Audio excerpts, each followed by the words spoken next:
And this is Gavel to Gavel, WCBW-TV's complete coverage of the Richmond City Council. Good evening once again. I'm Dick Harmon, and we have got a long program for you tonight. Let's take a look first at the agenda. Okay, we've got 25 items on consent agenda, 5 appointments, 13 items on regular agenda, and 20 budget papers, total of 63 papers. So it's going to take a while. One of those papers on the regular agenda is what we're calling the ballpark paper. So be prepared. I'm just looking out there in the audience. We've got a very large group of people starting to file in here, signs, posters, banners, the whole thing. But let's take the agenda first and let you know what will and won't be happening as we start. Item number 1, ordinance number 2013-217 concerning the relation of applications for certain permits in the city's master plan. That's being continued until July 14th. Item 2, ordinance 2014-38, special use 3200 West Clay. That's being continued till July 14th. Item 3, ordinance 2014-76, special use 933 German School Road for a purpose of a greenhouse, plant nursery, sale of yard materials. That stays on consent. Item 4, ordinance 2014-93, to establish an advisory task force for the economic revitalization of South Richmond. That's being continued till the 14th of July. Item 5, ordinance 2014-101, authorizing issuance of general obligation public improvement bonds of $1.5 million to finance costs of school projects, capital improvements, etc. That stays on consent. Item 6, ordinance 2014-102, and this one, special use is 7101 Jank Road and 500 High Oaks Road. This is for authorizing additional identification and directional signing. That's going to be amended and then continued till July 14th. Item 7, ordinance 2014-103. This authorizes the city to execute an agreement between the city and VDOT for adjustment of water, sewer, and gas facilities, etc., for the purpose of establishing the terms and conditions by which the city will compensate the VDOT for increase in value of relocated and improved water, sewer, and gas facilities along certain portions of Route 60. That stays on consent. Item 8, ordinance 2014-104, partial exemption of taxation for certain rehabilitated residential, multifamily, commercial and industrial structures. That's been withdrawn. Item 9, ordinance 2014-105. This authorizes an expenditure of $75,000 for a donation to the Virginia Public Safety Foundation. That's to support the construction of the Commonwealth Public Safety Memorial. Stays on consent. Item 10, special use 404 North 23rd for office use of one single family dwelling unit. Stays on consent. Item 11, ordinance 2014-107, establishing a board of equalization of real estate assessments. This is pursuant to Virginia Code, so that stays on consent. Item 12, we have a long way to go here. Item 12, ordinance 2014-109, and this authorizes acquisition of certain fee simple interest for the purpose of constructing multimodal transportation and drainage improvements along Jank Road between the intersection with Blakemore and its intersection with Forest Hill Avenue. Stays on consent. Ordinance 2014-110, acquisition of 500 East Brooklyn Park Boulevard for purpose of the construction of Phase 3 of the Cannon Creek Bicycle and Pedestrian Trail. Stays on consent. Item 14, ordinance 2014-111. This abolishes the Monroe Park Advisory Council. That stays on consent. Item 15, ordinance 2014-112, concerning pollution control equipment facilities and property exempt from taxation, and that stays on consent. Item 16, 2014-113, concerning property exempt from taxation by classification for the purpose of reflecting amendments of Virginia Code. That stays on consent. So there's item 17, basically the same thing, referring to meals taxes. Item 18, tax relief for elderly and permanently disabled and totally disabled persons. That stays on consent. Item 19, Concerning city's erosion and sediment control program, stays on consent agenda. Item 20, Ordinance 2014-117, concerning partial exemption of taxation for certain rehabilitated residential, multifamily, and commercial industrial structures, stays on consent. Item 21, Resolution 2014-R72, authorizing the issuance of general obligation public improvement refunding bonds in the maximum up to $64 million to refund all or portions of certain general obligation bonds previously issued by the city, staying on consent. Number 22, Resolution 2014-R77, and this one is encouraging restaurants, churches, schools, and any processors, distributors, wholesalers, or retailers of food to donate unserved excess food to charitable organizations within the city engaged in food distribution programs. That stays on consent. Item 23, Resolution 2014-R74, commemorating the 150th anniversary of the birth of Maggie L. Walker, and would designate July 15th each year as Maggie L. Walker Day. That stays on consent.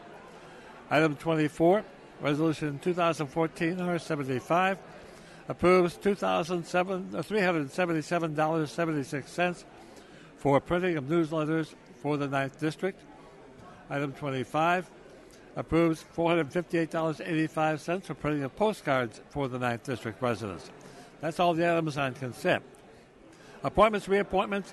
These are all appointments to the Board of Directors of the Richmond Metropolitan Transit Authority. There are 5 of them. The first one is Carlos M. Brown. The second one, Pierce R. Homer. The third, Darius Johnson.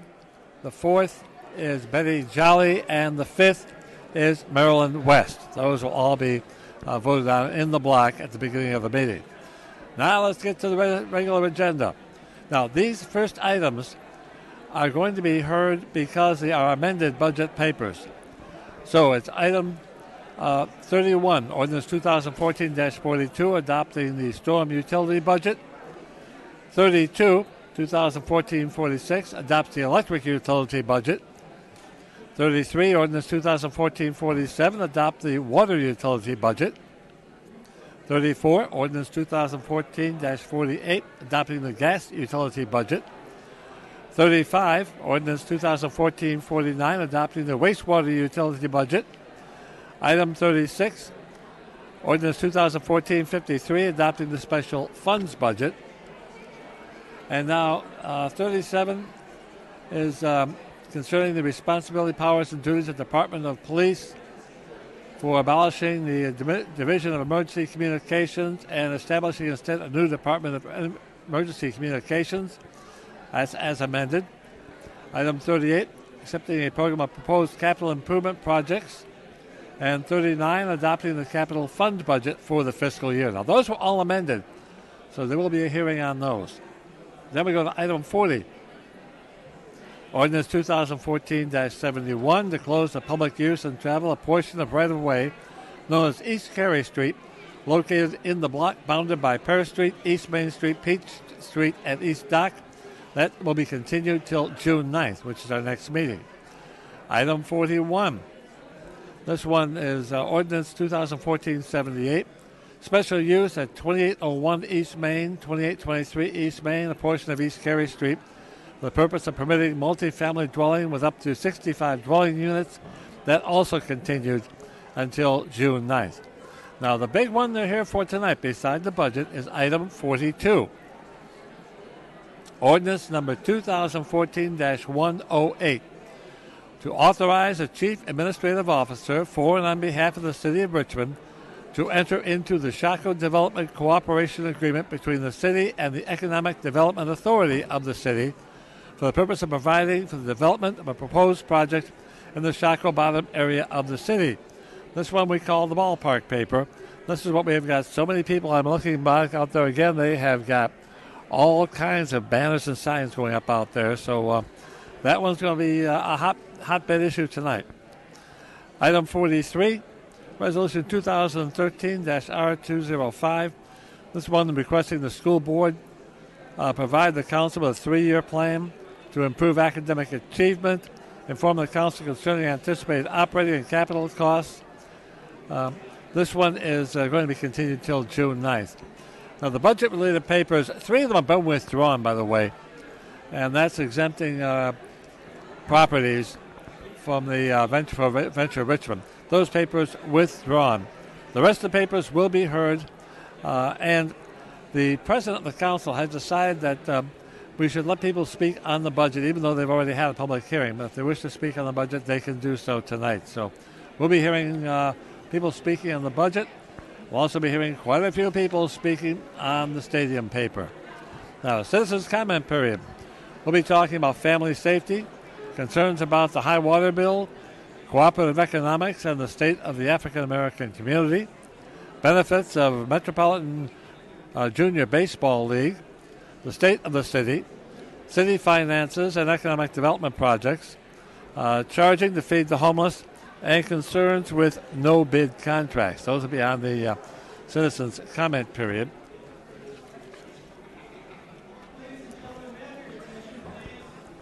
And now the item number 42, the stadium paper, is being pulled at the request of the mayor. The mayor is going to pull the item number 42, so we will not hear the stadium paper. It is being... Paper has been withdrawn.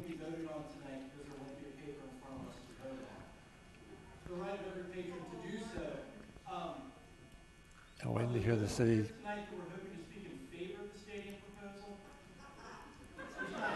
And he just asked if someone would speak in favor of the proposal. There was a lot of laughter out there. It appears as though there will not be speaking in favor. And you can hear it, just about everybody is saying no, they are against the paper.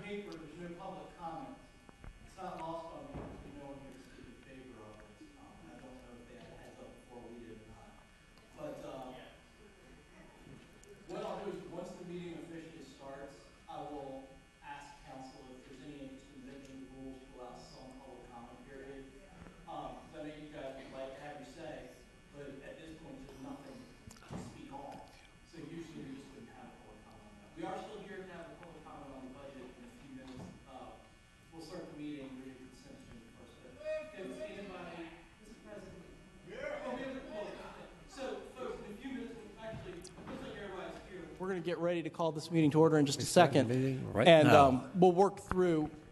If you're here to speak on the budget, that's still here tonight. We will still allow an opportunity for folks to speak on that. But I want, if Casey might have anything else they'd rather be doing tonight, I want to let you know you have an opportunity to not have to spend your time with us, although I don't understand why you wouldn't want to. Ms. Trammell, I'm going to, now that the Reverend's here, I'm going to gear up to start, and I'll give you a chance in just a second. Is that okay with you? All right. We have not. Ladies and gentlemen. Jeannie.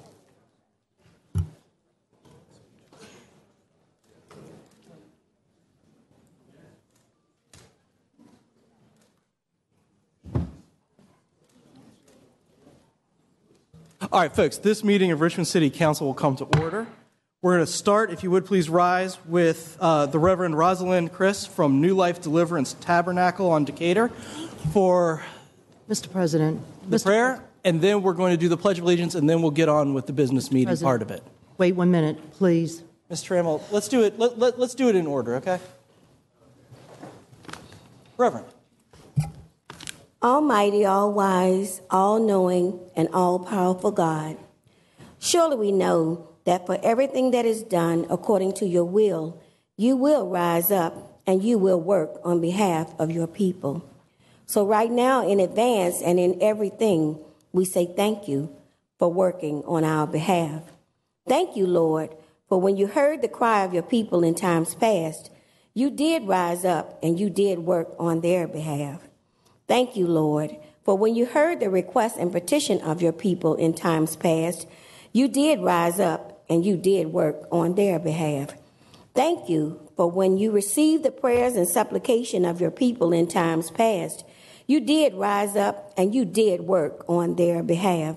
So today, dear Lord, we ask that you would once again Hear the cry, hear the request and the petition, the prayer and the supplication of your people, and according to your holy will and your holy ways, just as you have done in times past.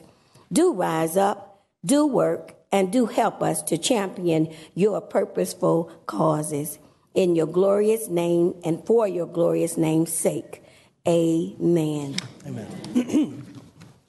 I pledge allegiance to the flag of the United States of America and to the republic for which it stands, one nation, under God, indivisible, with liberty and justice for all. Thank you. Please be seated. Ms. Trammell, what is it that you wanted to say? It's a pleasure.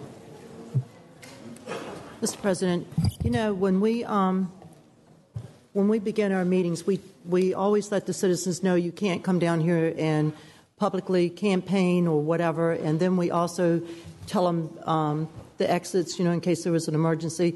But we never, ever tell them that you can't bring little cups of food or some water, whatever, especially when some of these citizens have been here since 4 o'clock today. You know they're hungry. We've already had our dinner. We have our water. We have our ice. And it's not fair if they have to take their food and throw it in the trash. You're right. That's not fair. And it's only little cups of food.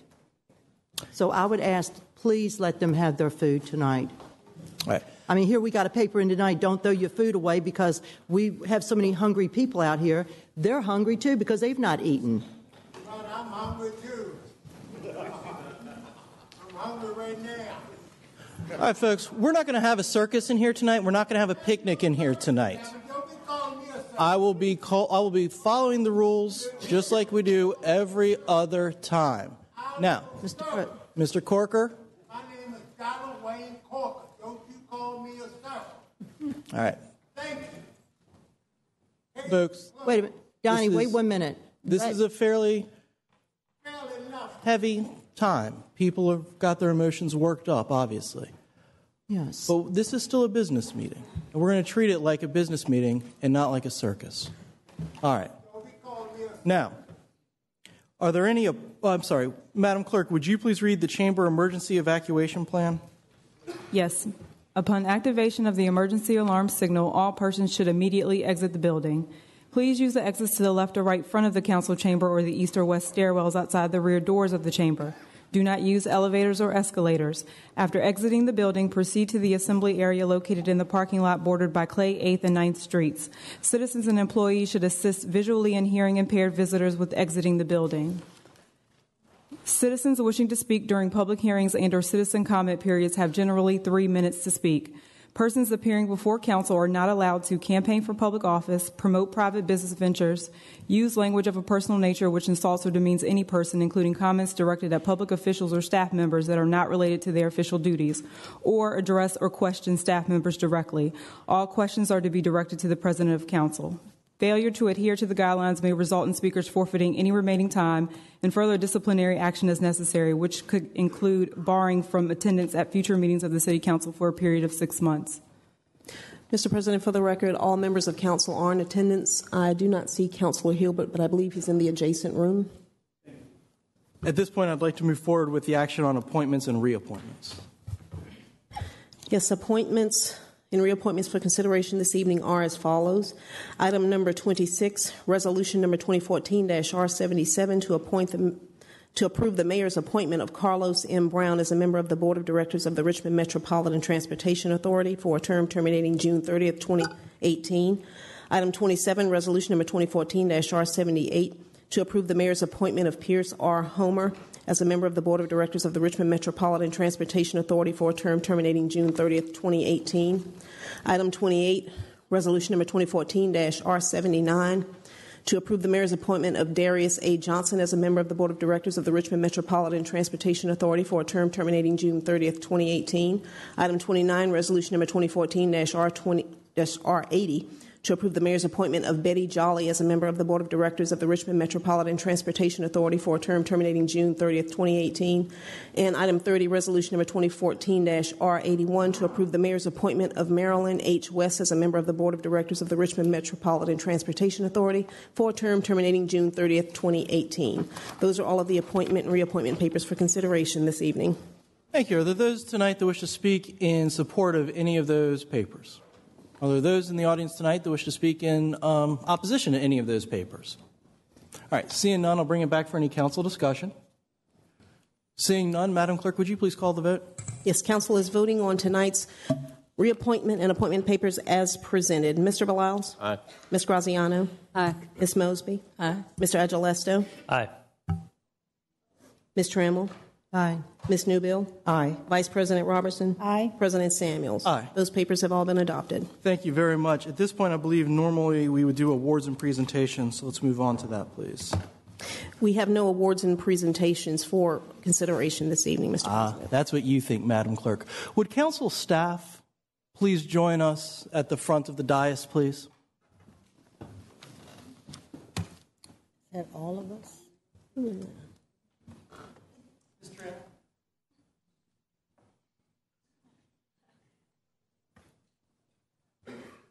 Why is it?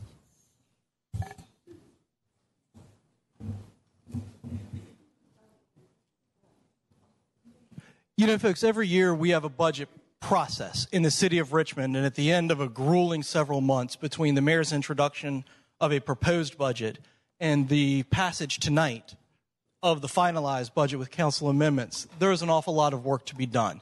And it's not just the meetings that Ms. Trammell, myself, the rest of my colleagues on city council do that makes that budget work. It's actually hours and hours of incredibly hard work from our staff, from our liaisons, our policy analysts, our fiscal analysts, those who we rely on to help us go through literally the thousands of pages and thousands of lines in the line item budget. This year was especially trying. We thought we had balanced our general fund budget thanks to the generosity of the administration saying that there was going to be a surplus that we could use. Then that offer was rescinded, and we had to scramble to find a new way to balance our budget. Then we had the issue in the CIP budget, funding and refunding proposed CIP improvements for Shockoe Bottom. And because of that, it was an incredibly difficult time with multiple special meetings. And council as a group wanted to thank our staff for the incredible hard work that they do. And I have to say, this was Ms. Trammell's brainstorm and great idea to thank the folks that normally go completely unnoticed and are not in the light the way that council members are. So, Ms. Trammell, I want to turn it over to you if you want to say anything to them. I wish everybody else was here with us. We kept it a secret, so I think that's why everybody's not here. But from the bottom of my heart, I just want to say thank you, Lou Ali, and all your staff for all the hard work that they've done, just back and forth late at night till 2 o'clock in the morning here, just helping me and helping all my colleagues make the budget to be the best it could be for this year. And it was a lot of hard work and a lot of hard hours. And even on the weekends, I was calling Vincent, calling you for help, trying to help even Steve Taylor, Skinner, Deborah Handy, Joyce, all of them, Henry Meese, who's not even in here. Just wanted to say thank you from the bottom of my heart for all that you've done.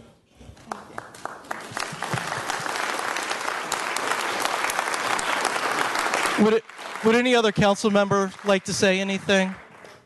All right. Well, folks, I'll read this very briefly to you. This is It's always a good thing to say thank you. And so on behalf of all the people in the 3rd District who call the office and who want some assistance and have been provided excellent assistance by Lisa Towns and the staff of council, I just want to say from the bottom of my heart, thank you very much.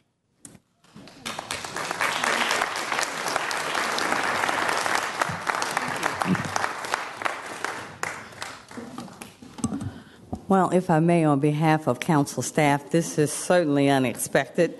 You guys pulled one on us this time, but I certainly, on behalf of staff, we are most appreciative. We thank you for your thanks for recognizing all of the work that's been done by all of us in council staff, from the liaisons to the receptionists to the analysts to the public information section to the budget group. We are honored to work on behalf of Richmond citizens, We're thankful for the process, and we are thankful, as always, for your support. And even when we push you a little hard, how willing you are to put in the extra time. You're supposed to be part-time, and nobody knows better than us that you are so far from that.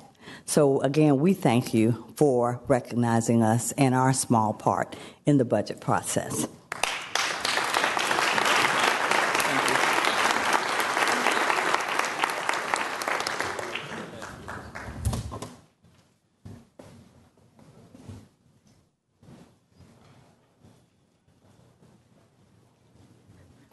Mr. President, I believe that was the only award for this evening. Yes, ma'am. No other surprises. My pledge to you. I believe at this point we normally would then do the agenda review and any changes or amendments. Amendments to tonight's agenda are as follows. Item 1, ordinance number 2013-217, and item 2, ordinance number 2014-38, will be continued to the July 14th council meeting. Item 4, ordinance number 2014-93, will also be continued to the July 14th council meeting. Item 6, ordinance number 2014-102, will be amended and continued later tonight. Item 8, ordinance number 2014-104, has been withdrawn. Item 40, ordinance number 2014-71, and item 41, ordinance number 2014-78, will be continued to the June 9th council meeting. Item 42, ordinance number 2014-108, has also been withdrawn. Guys, no clapping. Item 43, resolution number 2013-R205, will also be continued to the June 9th council meeting. Item 44, ordinance number 2014-2, item 45, ordinance number 2014-3, and item 46, ordinance number 2014-4 have all been withdrawn. Mr. President, those are all of tonight's agenda amendments. Thank you. Any other amendments by council members? Seeing none, Madam Clerk, would you please call the roll? I'll need a motion to accept the amended agenda as presented. Councilor Mosby, will you make that motion? So moved. Council is voting on tonight's agenda amendments as presented. Mr. Bilals? Aye. Ms. Graziano? Aye. Ms. Mosby? Aye. Mr. Agilesto? Aye. Mr. Hilbert? Aye. Ms. Trammell? Aye. Ms. Newbill? Aye. Vice President Robertson? Aye. President Samuels? Aye. The amended agenda is before you. All right, thank you. A few weeks ago, I made a pledge to Ms. Mosby that I would start holding public comment earlier in the meeting. And so at this point, I would ask those who signed up to speak for public comment, when you hear your name called, to come on down. The first speaker is James Giddings. James Giddings.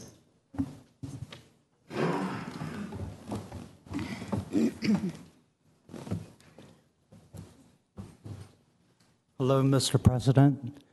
May I be allotted a smaller amount of time because I have speech issues?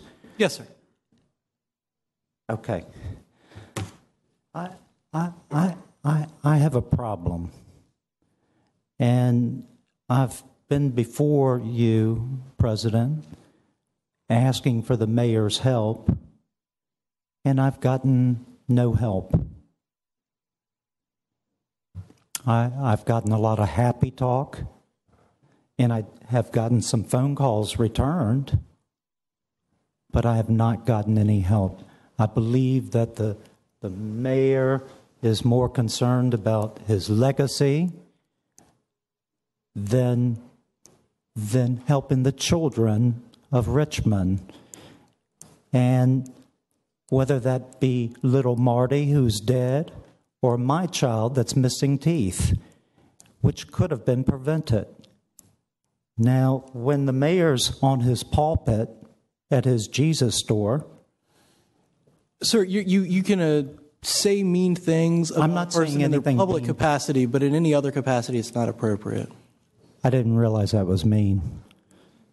But my children have not been protected. And there's a number of reasons why. One is that the Richmond City Police Department refused to investigate break-ins, crimes at my house. And there's a reason for that, because there was a police officer's involvement. And every time Chief Norwood promised me that he was going to have Internal Affairs look into it. Weeks later, I found out that Internal Affairs never even knew about it. They never looked into it. Mr. Alan Jackson of Internal Affairs, who I've talked to many times, has stated, I thought he was looking into these things.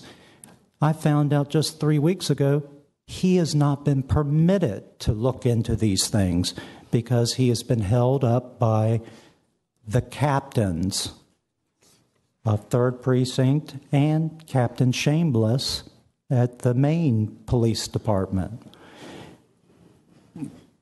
The Commonwealth Attorney, he's been aided by the Commonwealth Attorney, and the Commonwealth Attorney has known about these indiscretions of a police officer, which I have been terrorized. My family has been terrorized since the name of this officer's name, since his name was evoked.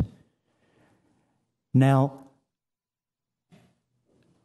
I've had Captain Williams from 3rd Precinct contact my councilman and say, oh, that's Mr. Giddings' grand conspiracy theory. Now, if it's a conspiracy theory, I promise you I'm not smart enough to figure out something like that. But it could be easily proven wrong in short order if you would just let the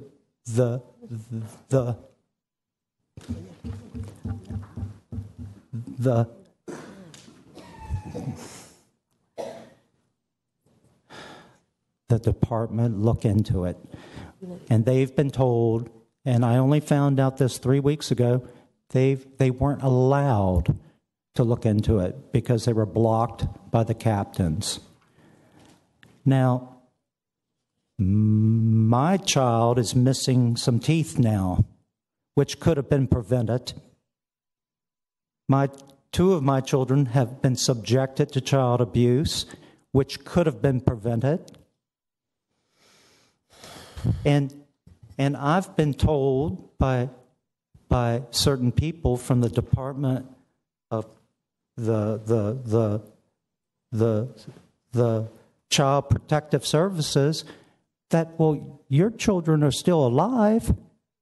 Now, has the bar gotten that low that the child has to be alive for anyone to look into anything?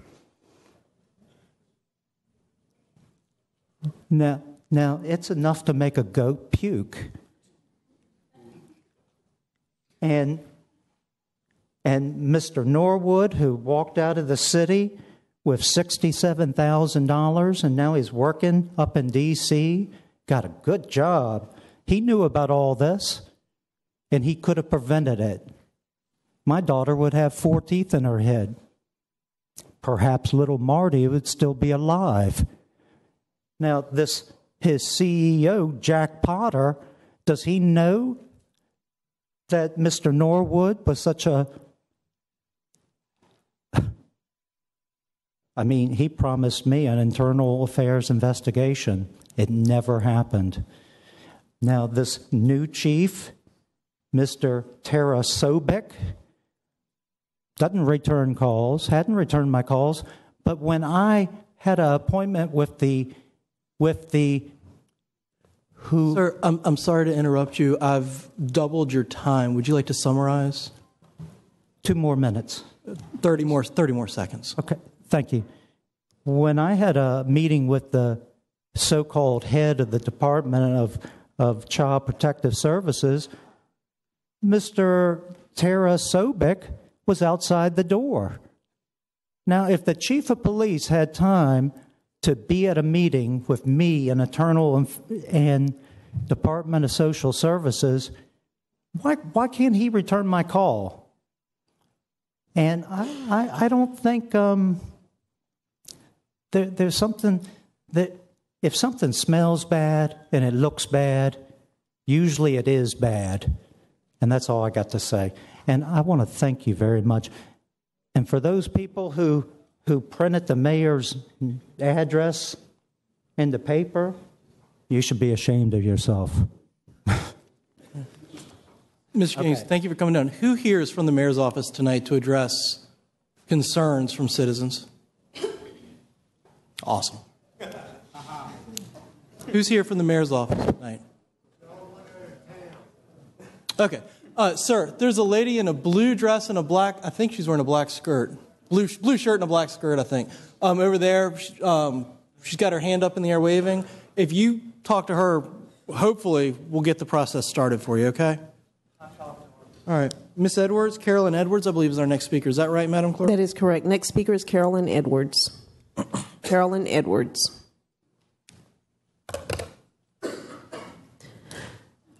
All right. Next speaker is Ilya Davis. Miss Davis? Ilya Davis. Next speaker, Madam Clerk. Adrian Preston. Adrian Preston. Next speaker, Madam Clerk, please. Alan Shinzias.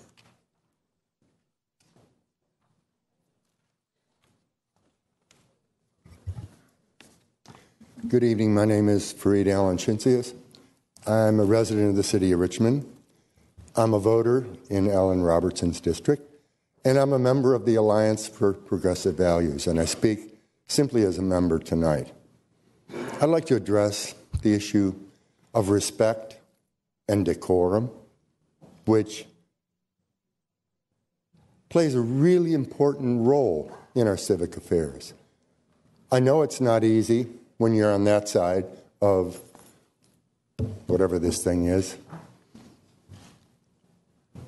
but you have to understand what happens on this side.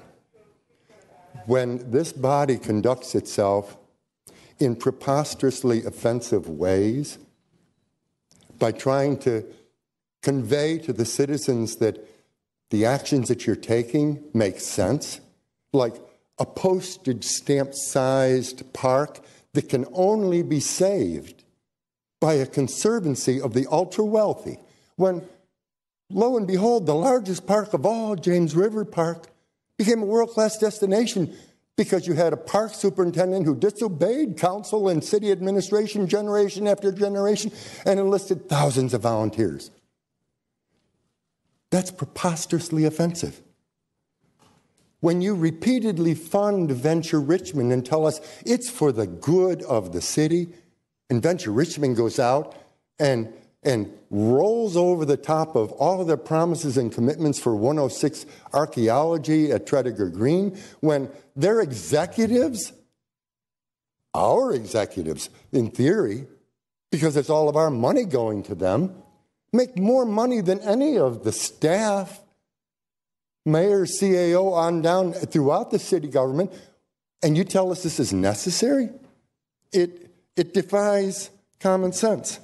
When you allow historic tax credits to become a cash register, a petty cash box, a mega cash box for some exclusive few, some of whom, one of whom, let's talk about the biggest bull elephant in the room, Louis Salomonsky, convicted of bribery of a council person, not convicted, pled guilty to historic tax, and then gets caught with his hand in the cookie jar, moving a thing over and sitting it up against a brand new building, and he's just going to take in a whole nother one, and all he gets is oh, don't do that, Louis.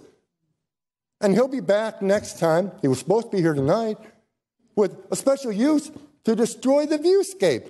Preposterously offensive business. And when I was a kid, my granddaddy told me, you don't command respect, you earn it. You don't get it with a gavel. You don't get it by finger wagging and lecturing us. You get it by earning it, by the votes you make, the positions you take, by hearing the concerns of citizenry that are crying out for your ears and your hearts to start paying attention to the common people's needs. Would you like to summarize, Mr. Shinzias? Yes, I would. I will. when you conduct business that connects with what the common people's needs are rather than the corporate agenda, then you will begin to truly have the respect of citizenry. And I hope that day comes soon. Next speaker, please.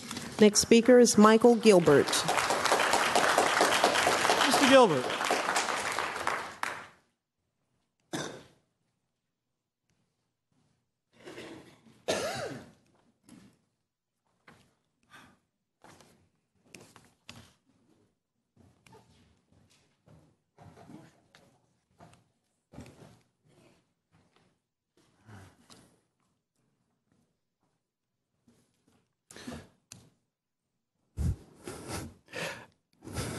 Good evening, Michael Gilbert, and I'm a private citizen. Council President Samuels and members of council, I'm going to try to talk fast to fit this all in 3 minutes, but forgive me if I start going too quick. Economic development is the crux of a vibrant community, and smart and thoughtful economic development is not enough. It must be supported economically, fiscally, and by the community itself. And too often when speaking about economic development projects or possible projects, are we made to forced to make it a binary issue. Either we support the proposal or we don't. And people tend to argue that, they'll say, hey, we support the project because it will, not that it's projected to, but it will generate millions of dollars of economic impact, spur economic development, create hundreds of jobs for Richmond. And you don't support the project. Therefore, you do not support generating millions of dollars of economic impact, spurring economic development, and the creation of hundreds of jobs for Richmond. But the fact is that that argument is a false dichotomy. To not support a proposed development is different than not supporting all development. In the Richmond Times-Dispatch, an article by Mr. Mumma states that recent responses to a certain major proposed economic development project that will remain unnamed to comply with citizen comment rules may just happen to be the reason City Council is so packed tonight. Nevertheless, our mayor reminded those who doubted the deal that brought the NFL's Washington Redskins to Richmond for the training camp. The implication is that all the naysayers who threw up their hands, balled up their fists, yelled, kicked, and screamed against it were utterly wrong. But as my philosophy professor once told me, empirical claims require empirical evidence. So by what metrics shall the Redskins project or any other major economic development project be deemed a wild success? The year-round access to a park that was locked after the day the Redskins left, trees that were cut down that should not have been, a playground that vanished into thin air without warning or signage, schools that were to receive money but have not. What about the advertisements, logos, sponsorship, all that revenue that have missed their projections? Or the office space revenue that also has missed their projection? By what measure is this project a success? So I asked for the following 5 projects 2 simple questions: the Redskins training camp, Carpenter Theater, 6th Street Marketplace, Richmond Coliseum, and the Greater Richmond Convention Center. What was the projected total cost and what was the actual total cost? If the project is ongoing, how do costs compare to the to-date costs? So kind of the first one. The second, what were projected total revenues and what were actual total revenues? If the project is ongoing, what would be the projected revenues to date? What have been the actual revenues to date? And if there's a discrepancy between the original projection and the actual revenues to date, how has the forecast been adjusted? Why does an individual, a private citizen, have to ask these questions? Why is the administration incapable of providing or tracking or knowing these answers? Are these 2 simple questions simply too complicated? Successful economic development requires 3 things, not 1, not 2, but all 3. It must make economic sense, financial sense, and community sense. And the project that has everyone in this room tonight makes no sense. Thank you. Thank you. Folks.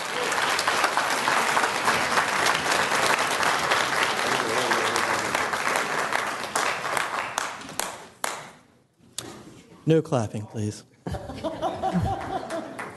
Next speaker I'm is trying Michael. to follow the rules and treat everybody equally, but you got to work with me. Come with me 50% of the way. Next speaker, please. Yes, next speaker is Michael Jones. Michael Jones.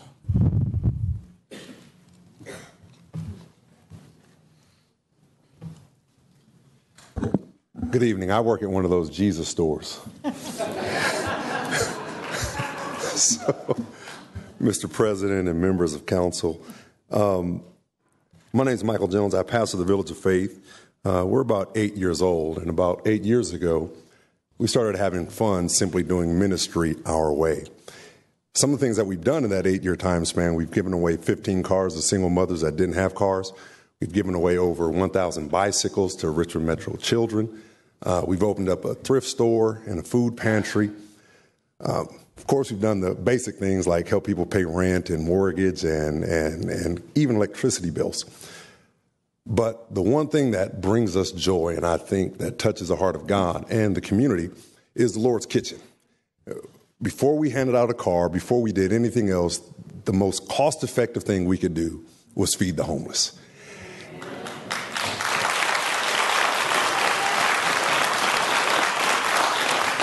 I can see. They're from the same store. All about the no clapping.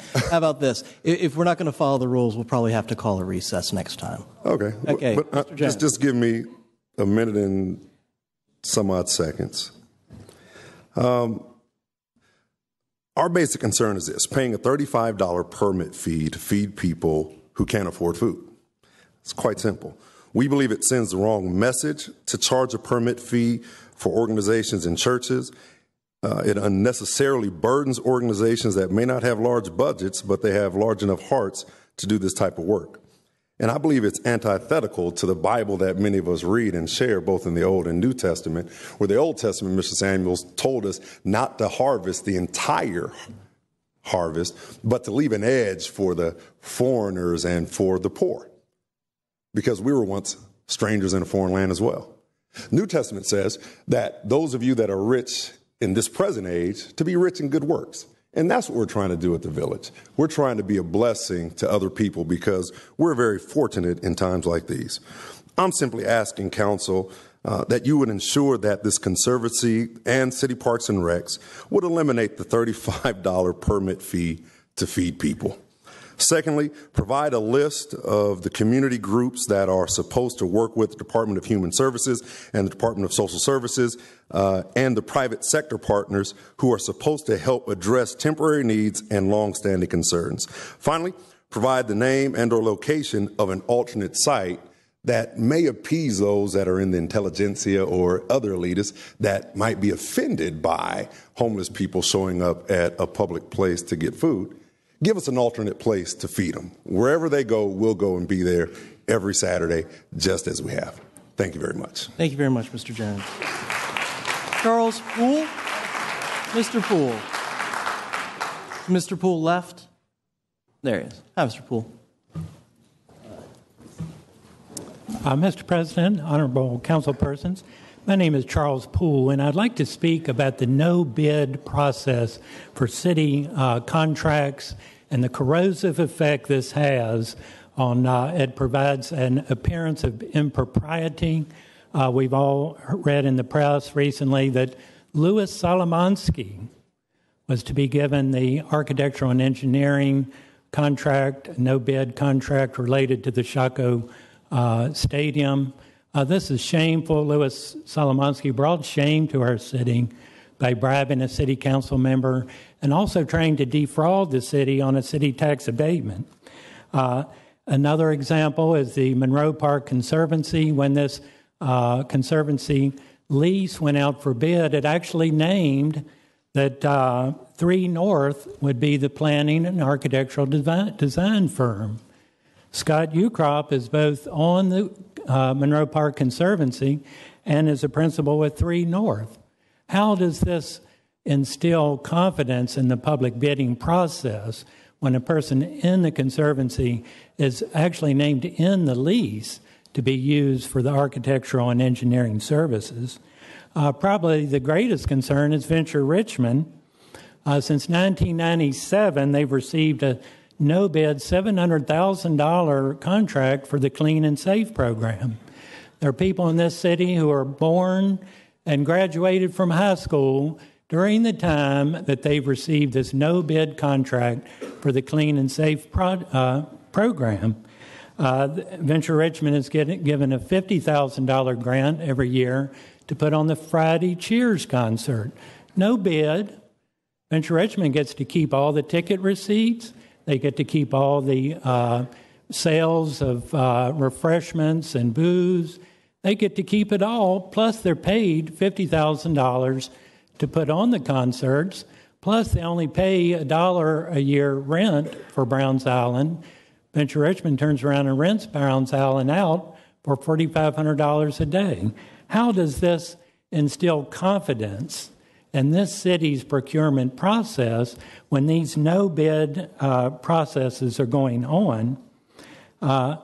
I submit that if Venture Richmond's Clean and Safe, Friday Cheers, the canal concessions were put up for bid, there would probably be a hungry young entrepreneur that would grab that up with a much lower bid without the huge overhead that Venture Richmond has. But the top 4 employees of Venture Richmond collectively get paid $640,000. They would not be competitive if this was a competitive bidding. In summary, I'd like to say that the no-bid process is bad for the city financially. It is also bad for production. For example, Venture Richmond has no incentive to do a good job. They're preparing to bulldoze the James River and Kanawha Canal that's been on the historic register since the 1980s. There's no repercussion for them because they get the no-bid contracts regardless. So I'd like for the City Council to look very closely at this and please ask that Venture Richmond and the Shaco, whatever goes on in Shaco, all be put up for bids. Thank you very much. Thank you, Mr. Poole. I believe that resolves our public comment for tonight. That being the Mr. President, I didn't know if you would like to call the names of the 3 speakers again just to see if they've arrived. That's a great idea. Carolyn Edwards, Ilya Davis,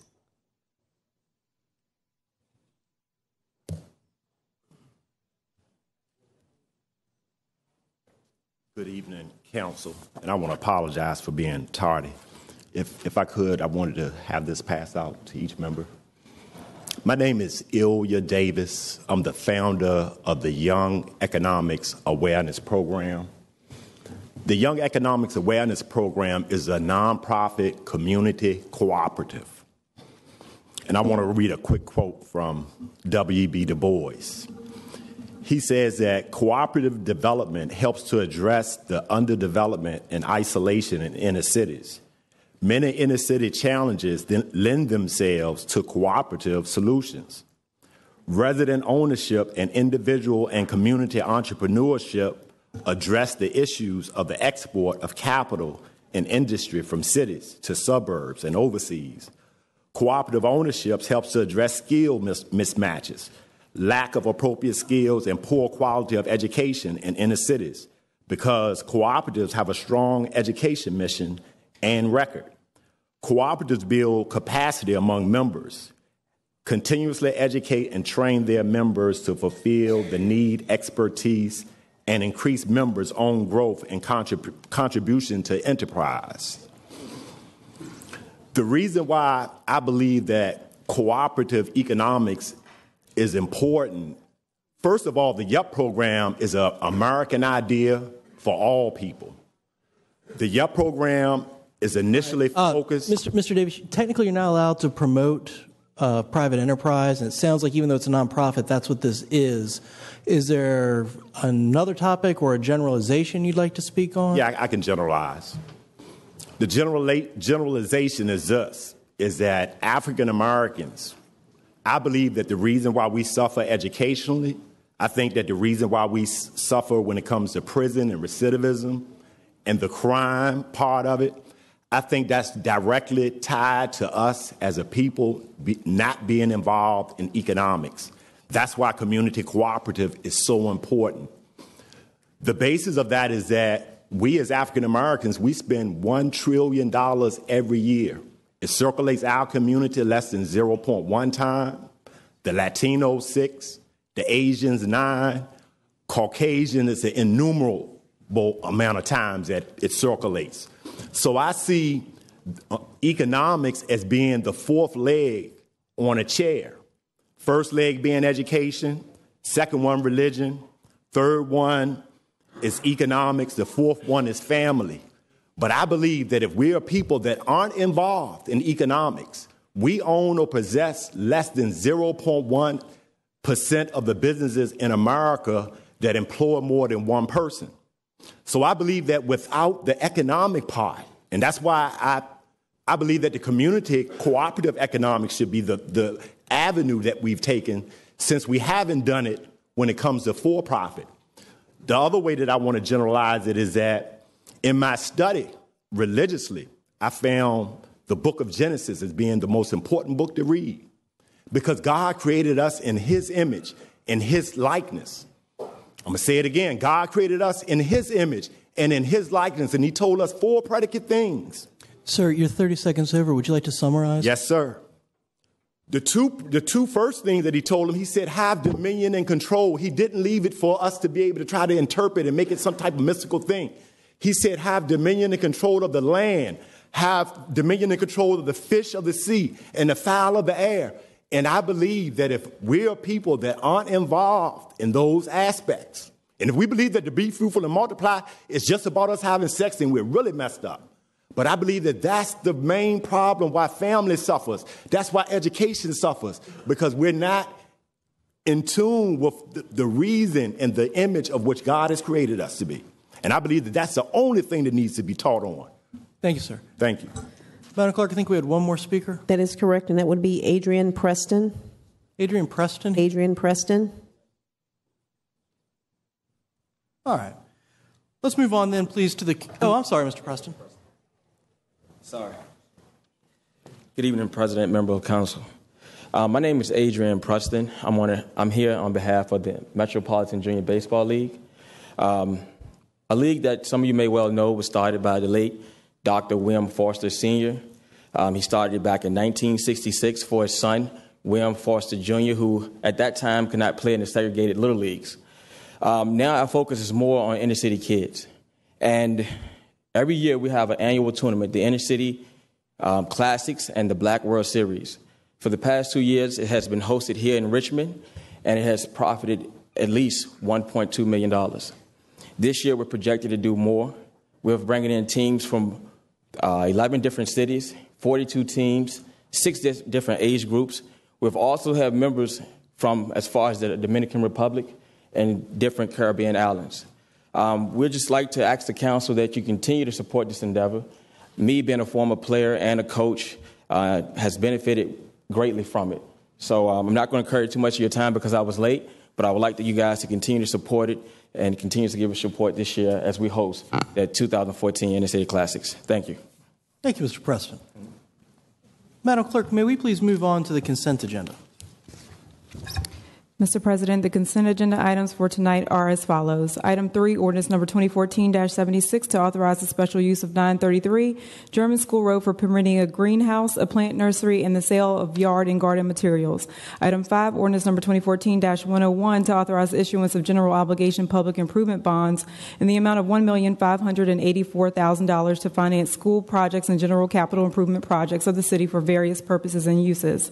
Item 7, ordinance number 2014-103 to authorize the CAO to execute an agreement between the city and VDOT for establishing the terms and conditions by which the city will compensate VDOT for the value increase of relocated and improved water, sewer, gas, and facilities along certain portions of Route 60. Item 9, ordinance number 2014-105 to authorize the CAO to make an expenditure of $75,000 from the Richmond Police Department State Asset Forfeiture Account to the Virginia Public Safety Foundation to support the construction of the Commonwealth Public Safety Memorial. Item 10, ordinance number 2014-106 to authorize the special use of 404 North 23rd Street for office use in one single-family dwelling unit. Item 11, ordinance number 2014-107 to amend Chapter 2, Article 5 of the City Code by adding a new Division 9.1 for establishing a Board of Equalization of Real Estate Assessments pursuant to Virginia Code Section 58.1-3373.1. Item 12, ordinance number 2014-109 to declare a public necessity exists and to authorize the acquisition of permanent drainage and temporary construction easements for constructing multimodal transportation and drainage improvements along Jenk Road between Blakemore Road and Forest Hill Avenue. Item 13, ordinance number 2014-110 to declare a public necessity exists and to authorize the acquisition of permanent and temporary easements at 500 East Brooklyn Park Boulevard for the construction of Phase 3 of the Cannon Creek Bicycle and Pedestrian Trail. Item 14, ordinance number 2014-111 to abolish the Monroe Park Advisory Council to repeal resolution numbers 97, R37-48, and 98, R36-45 to terminate the terms of the council's members, to amend City Code sections 2-836 and 2-1028 to remove references to the council, and to repeal City Code section 2-1029 concerning terms of members of the Advisory Board of Recreation and Parks. Item 15, ordinance number 2014-112 to amend City Code section 98-22 concerning pollution control equipment, facilities, and property exempt from taxation for reflecting amendments to Virginia Code section 58.1-3660. Item 16, ordinance number 2014-113 to amend City Code section 98-250 concerning property exempt from taxation by classification for reflecting amendments to Virginia Code section 58.1-3606. Item 17, ordinance number 2014-114 to amend City Code section 98-364 concerning exemptions from and limits on the application of the meals tax for reflecting amendments to Virginia Code section 58.1-3840. Item 18, ordinance number 2014-115 to amend City Code sections 98-130 and 131 concerning tax relief for elderly and permanently and totally disabled persons for reflecting amendments to Virginia Code sections 58.1-3210, 3211.1, and 3212. Ordinance 19, ordinance number 2014-116 to amend Chapter 50, Article 3 of the City Code concerning the city's erosion and sediment control program, to amend Chapter 50, Article 4 of the City Code concerning the city's Chesapeake Bay Preservation Act program, to amend Chapter 50 of the City Code by adding a new Article 5 concerning a stormwater management program, and to amend Appendix A of the City Code by adding new fees, all for the purpose of ensuring compliance with state law. Item 20, ordinance number 2014-117 to amend City Code sections 98-132 through 137 and 98-141 concerning partial taxation exemption for certain rehabilitated residential, multifamily, commercial, and industrial structures, to amend Chapter 98, Article 3 of the City Code by adding a Division 2.1, and to amend Appendix 8 of the City Code by repealing the fees for sections 98-132C and 98-135B and previously repealed 98-138B, and by adding new fees for sections 98-151 and 154, all for revising the city's rehabilitation tax credit program by defining certain terms and modifying the qualification requirements for the receipt of partial exemption from real estate taxation. Item 21, resolution number 2014-R72 to authorize the issuance of general obligation public improvement bonds in the amount of up to $64 million to refund all or portions of certain general obligation bonds previously issued by the city, to authorize the Director of Finance to sell such bonds for such purposes, and to authorize the issuance of taxable bonds in the same amount and payable over the same period. Item 22, resolution number 2014-R73 to encourage restaurants, churches, schools, and any processors, distributors, wholesalers, or retailers of food to donate unserved access foods to charitable organizations within the city. Item 23, resolution number 2014-R74 to commemorate the 150th anniversary of the birth of Maggie L. Walker and to designate July 15th of each year as Maggie L. Walker Day. Item 24, resolution number 2014-R75 to approve $2,377.76 from the council district's funds to pay for the printing of newsletters for dissemination to 9th District residents. Item 25, resolution number 2014-R76 to approve $458.85 from the council district's funds to pay for the printing of postcards for dissemination to 9th District residents. Those are all of the items on tonight's consent agenda. Thank you. Are there those in the audience tonight that wish to speak in opposition to any of the papers on tonight's consent agenda? Any others? Mr. President and honorable council members, I'd like to speak to the tax abatement ordinance, number 2014-117. I'd like to preface my remarks by thanking particularly Councilman Agelasto for his work on tightening up the tax abatement ordinance. $22 million, that's what we're losing every year in taxes from this tax abatement program. It was designed to be a very good program to encourage people to renovate existing buildings. And unfortunately, it has morphed into a program where people are allowed, in this case, to build buildings 100% larger than the existing building and get a tax abatement on the 100% addition. this is when you're dealing with a commercial building, this can be hundreds of thousands of square feet. This also opens a gaping loophole because the multifamily program has a restriction of 30% addition, and people are finding that they can put a token amount of commercial on the first floor, even put a parking deck on the first floor and call it commercial, and call it a multi-use building, and therefore get an enormous shot in the arm for a 100% addition rather than a 30% addition. Also, I looked through thousands of these applications, and practically every mansion in the West End has a tax abatement, building pool houses, building sauna rooms. I mean, it is quite extraordinary, the extent. The largest mansion in the entire city, the Luck Mansion, was built in 1980, and it recently got a tax abatement for a huge addition. It promotes McMansion buildings. Also, the tax abatement, as it is written, is self-policing. And several of these I looked through, the applicant just checked that they were not in a historic district. Nobody checked behind them. They received a tax abatement even though the state code prohibited the demolition of the property. So although I do thank particularly Parker Agelasto for his work in tightening up this ordinance, I do think that it is too generous, that 30% addition would be quite generous and quite adequate. 100% addition is way, way too generous and is costing us money that we need for our schools. Thank you very much. Thank you, Mr. Poole. Next speaker, please. Hello, Honorable Council. My name is Caroline Cox. I'm here to speak on two issues. Just a word of caution about the tax abatement 2014, 117, I believe it is. When you're dealing with redoing a tax abatement on a property every 20 years, what happens is that instead of renovating more buildings and smaller buildings, you're going to be renovating the same buildings over and over again.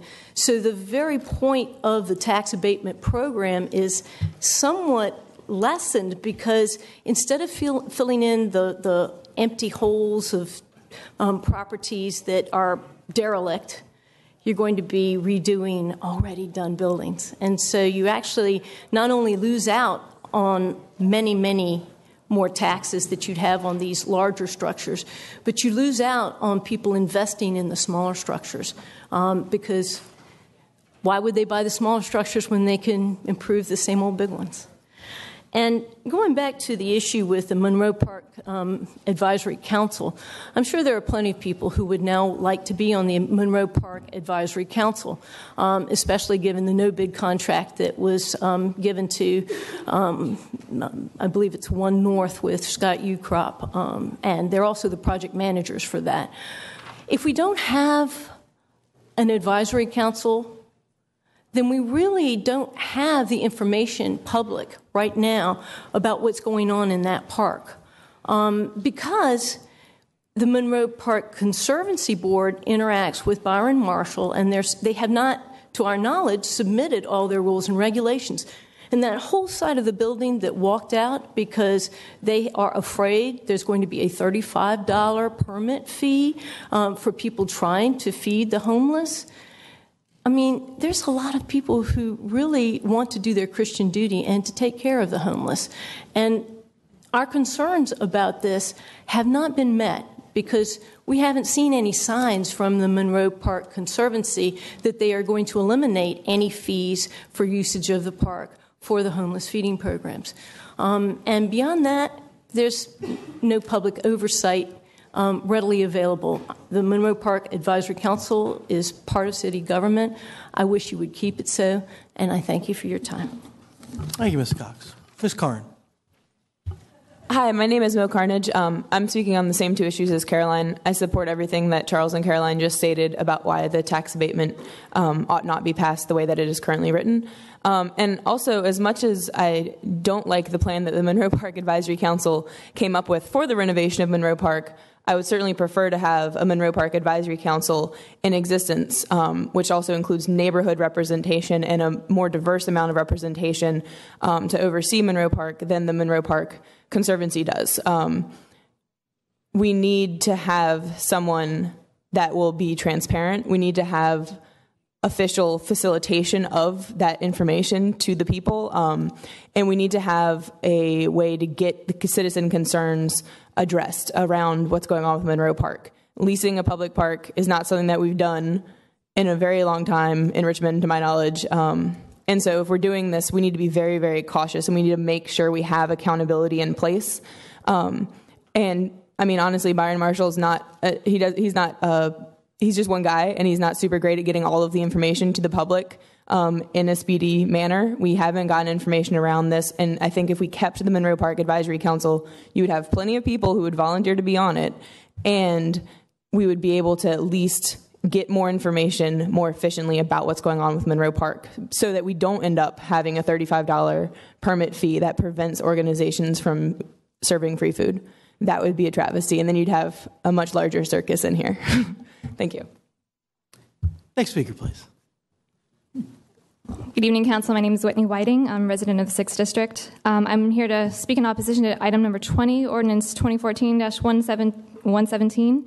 I saw this on the agenda tonight, and I got a little excited because I thought maybe we were going to be re-examining this tax abatement program that we've been learning so much about in the past year, thanks to the brazen honesty of folks like Salomonsky, who have been admitting to the abuses that have been taking place under this program. But I'm disappointed to hear that it's really not going far enough. I think we need to re-examine this entire program. I think we need to look at how much, the extent to which it's used, how much tax revenue. You know, if we actually do have a tax revenue problem in this city, which I agree with the mayor, I agree with Mr. Jack Barry and Marshall, who have enlightened us to that in the past 6 months.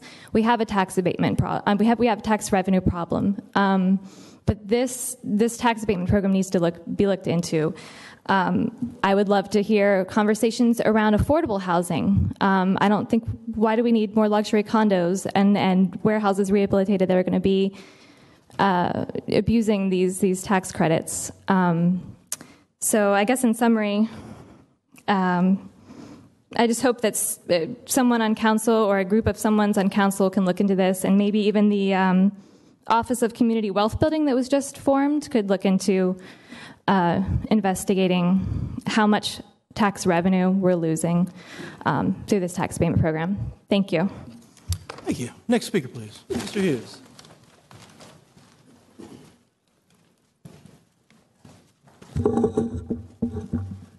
Good evening, City Council, Chairman, Council members. On Resolution 2014 R75, number 2014 R76, we're going to give this lady some money to send out some flyers to her constituents. I'm wondering if we could take some of that money and put that street light in front of my house that I've complained about for 4 months. And down on the corner, the street sign is gone, and there's trash all up and down Arcadia Street. And there was 27 lights on Warwick Road. And we going to give money to mail out something? Let's get off your you-know-what, and let's ride around the area and see what really needs to be done.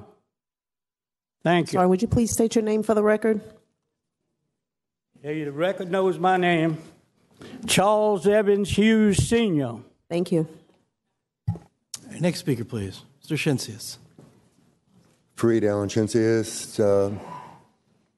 I'm speaking against the historic tax credits issue. It is woefully inadequate, but gratefully acknowledged the work that's been done. It's a beginning. I spoke earlier about new beginnings. I would like to see someone on this council, let's not use fancy words, let's call it a plain old-fashioned public hearing on historic tax credits in this city. The citizens have been enlightened. There is a tax revenue problem in this city that Whitney just spoke of. I'm hearing figures of $22 million in tax abatements annually, and that number rising. We have a tax revenue problem. There are abuses within that. They've been spoken on repeatedly. This is not the first night. Every time I come down, someone is talking about it. You want respect? Do the respectful thing. Get on the job and let's have a thorough, exhaustive review of the historic tax credit process and restructure it in a serious way, please. Thank you. My name is Montague Magruder. I'm speaking in opposition to item number 20 because I believe that instead of focusing on giving now tax abatements, maybe that we should go ahead and focus on actually going after these various empty properties, homes, whatnot, and refurbishing them and giving them to the homeless, especially when we have more empty houses and properties than there are actually homeless people within the city limits. I also am speaking in opposition to number 14 because I believe by abolishing the Monroe Park Advisory Council, we're basically removing any chance of having any actual citizen oversight over the renovations of Monroe Park. And basically, while I'm up here, I'm going to go ahead and speak in support of number 22 because I personally believe that it should be illegal for any store or restaurant to hoard massive amounts of food, especially given how much food is being produced daily and how much is being wasted. That's all I have to say. Thank you. Thanks, sir. Mr. Persinger. Good evening. My name is Silver Persinger. I'm a citizen of Richmond, Virginia. I would like to speak in opposition to items 20, 13, and 5. 20 is the tax abatement rehabilitation paper. I'd like to admit my ignorance on this paper, but based on Charles Poole's comments, this reminds me of class legislation that's beneficial for rich people, and I'm opposed to this since it seems like it's so. It seems like it's ripe for abuse right from the get-go. Item number 13 is condemnation of private property from a dead person. At the Land Use Committee meeting, it was stated that the person was dead and efforts had been made to locate heirs. I think those efforts may have been not wholehearted because this is valuable property that makes a contribution to the Cannon Creek Greenway. It's a corner property located at 500 East Brooklyn Park Boulevard and the Richmond Henrico Turnpike. And I looked up the property on your online database, and the property has been removed. Why has it been removed already? It has no. That information should be there when this paper is being discussed. However, it did list the owners' names, and I would like to list the owners' names for the public record. And if you know any of these individuals, please contact the city clerk or the city attorney. The names of the owners of that property are Sharon K. Bradley, Carolyn Bradley, Michael A. Bradley, and Elaine B. Handsome. If you know those individuals, they own property that the city is now confiscating now. So please have them contact the city attorney or the president, council, or the city clerk. And finally, I'd like to speak in opposition to item number 5. This is $1.5 million for the EDA, and this is to act as a funding mechanism for acquiring the property on the south side to put in a community center and public park. My question is why is the EDA have to come into this? In the old days, this used to be handled by the chief administrative officer and the finance department. I don't understand why the EDA is getting involved. The EDA is what's brought us the Washington Redskins deal. They're trying to jam this stadium down in the bottom. And the way this paper is written, I've complained about this at the last meeting. Even if you read the entire paper, it makes no reference at all to the community facility in the park. There's references to sidewalks, theaters, parks, playgrounds, acquisition of property, libraries, museums. This is boilerplate language for bond issuances.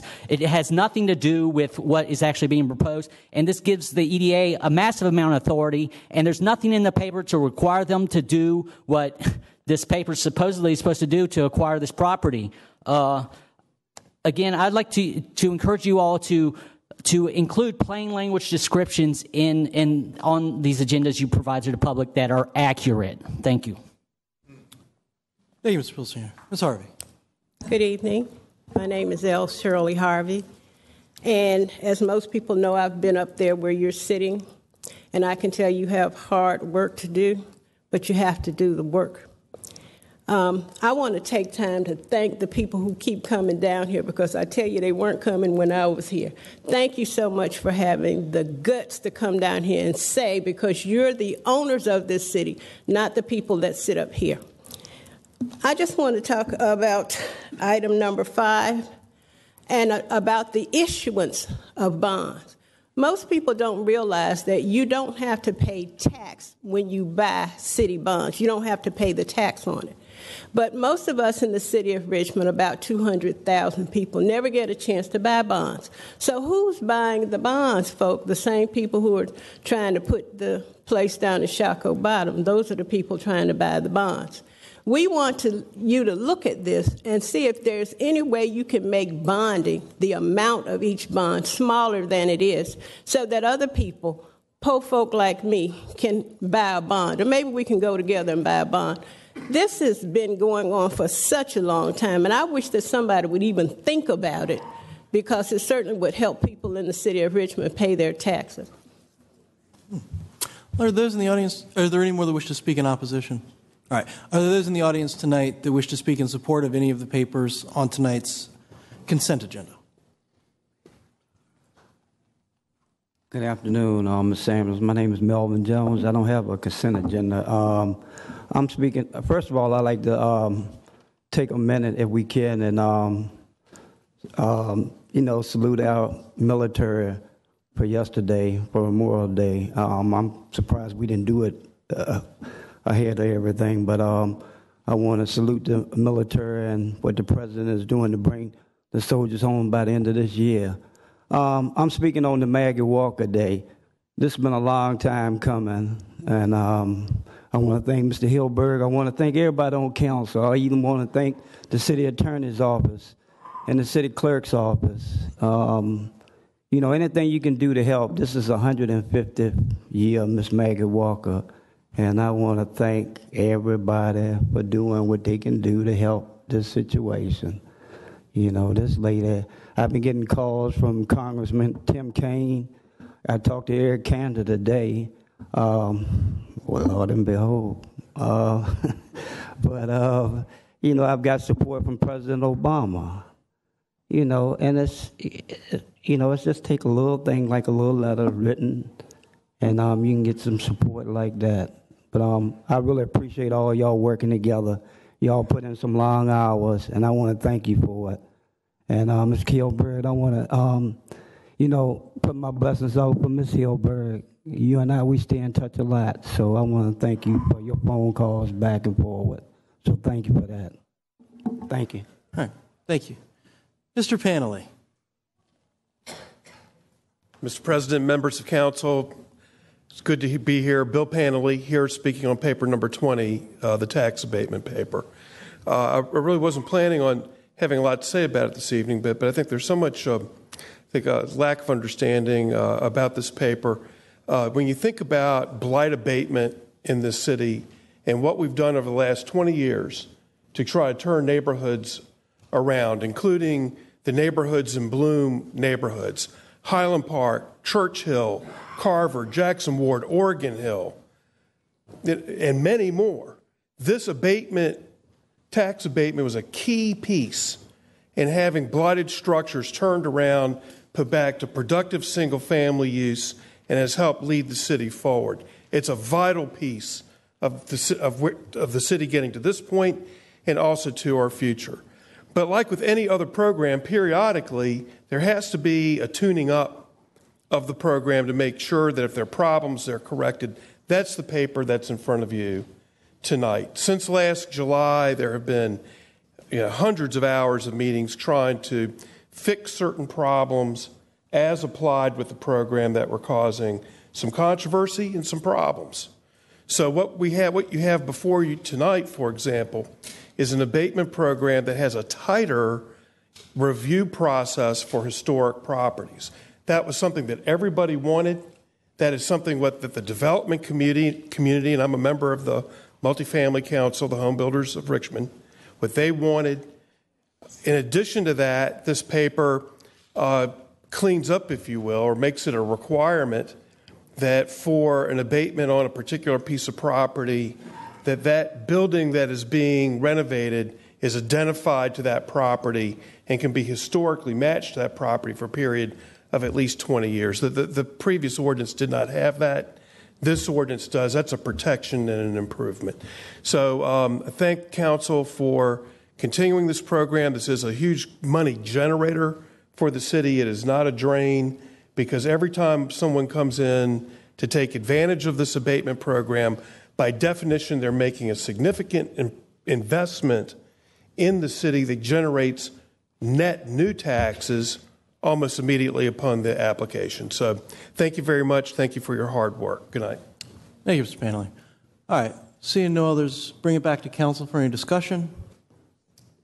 Mr. Chair. Vice President Robertson. I'd like to be added, if I may, as a patron to paper number 22 and 23, resolutions R7374, please. Thank you. Any other comments? Dr. Newbill?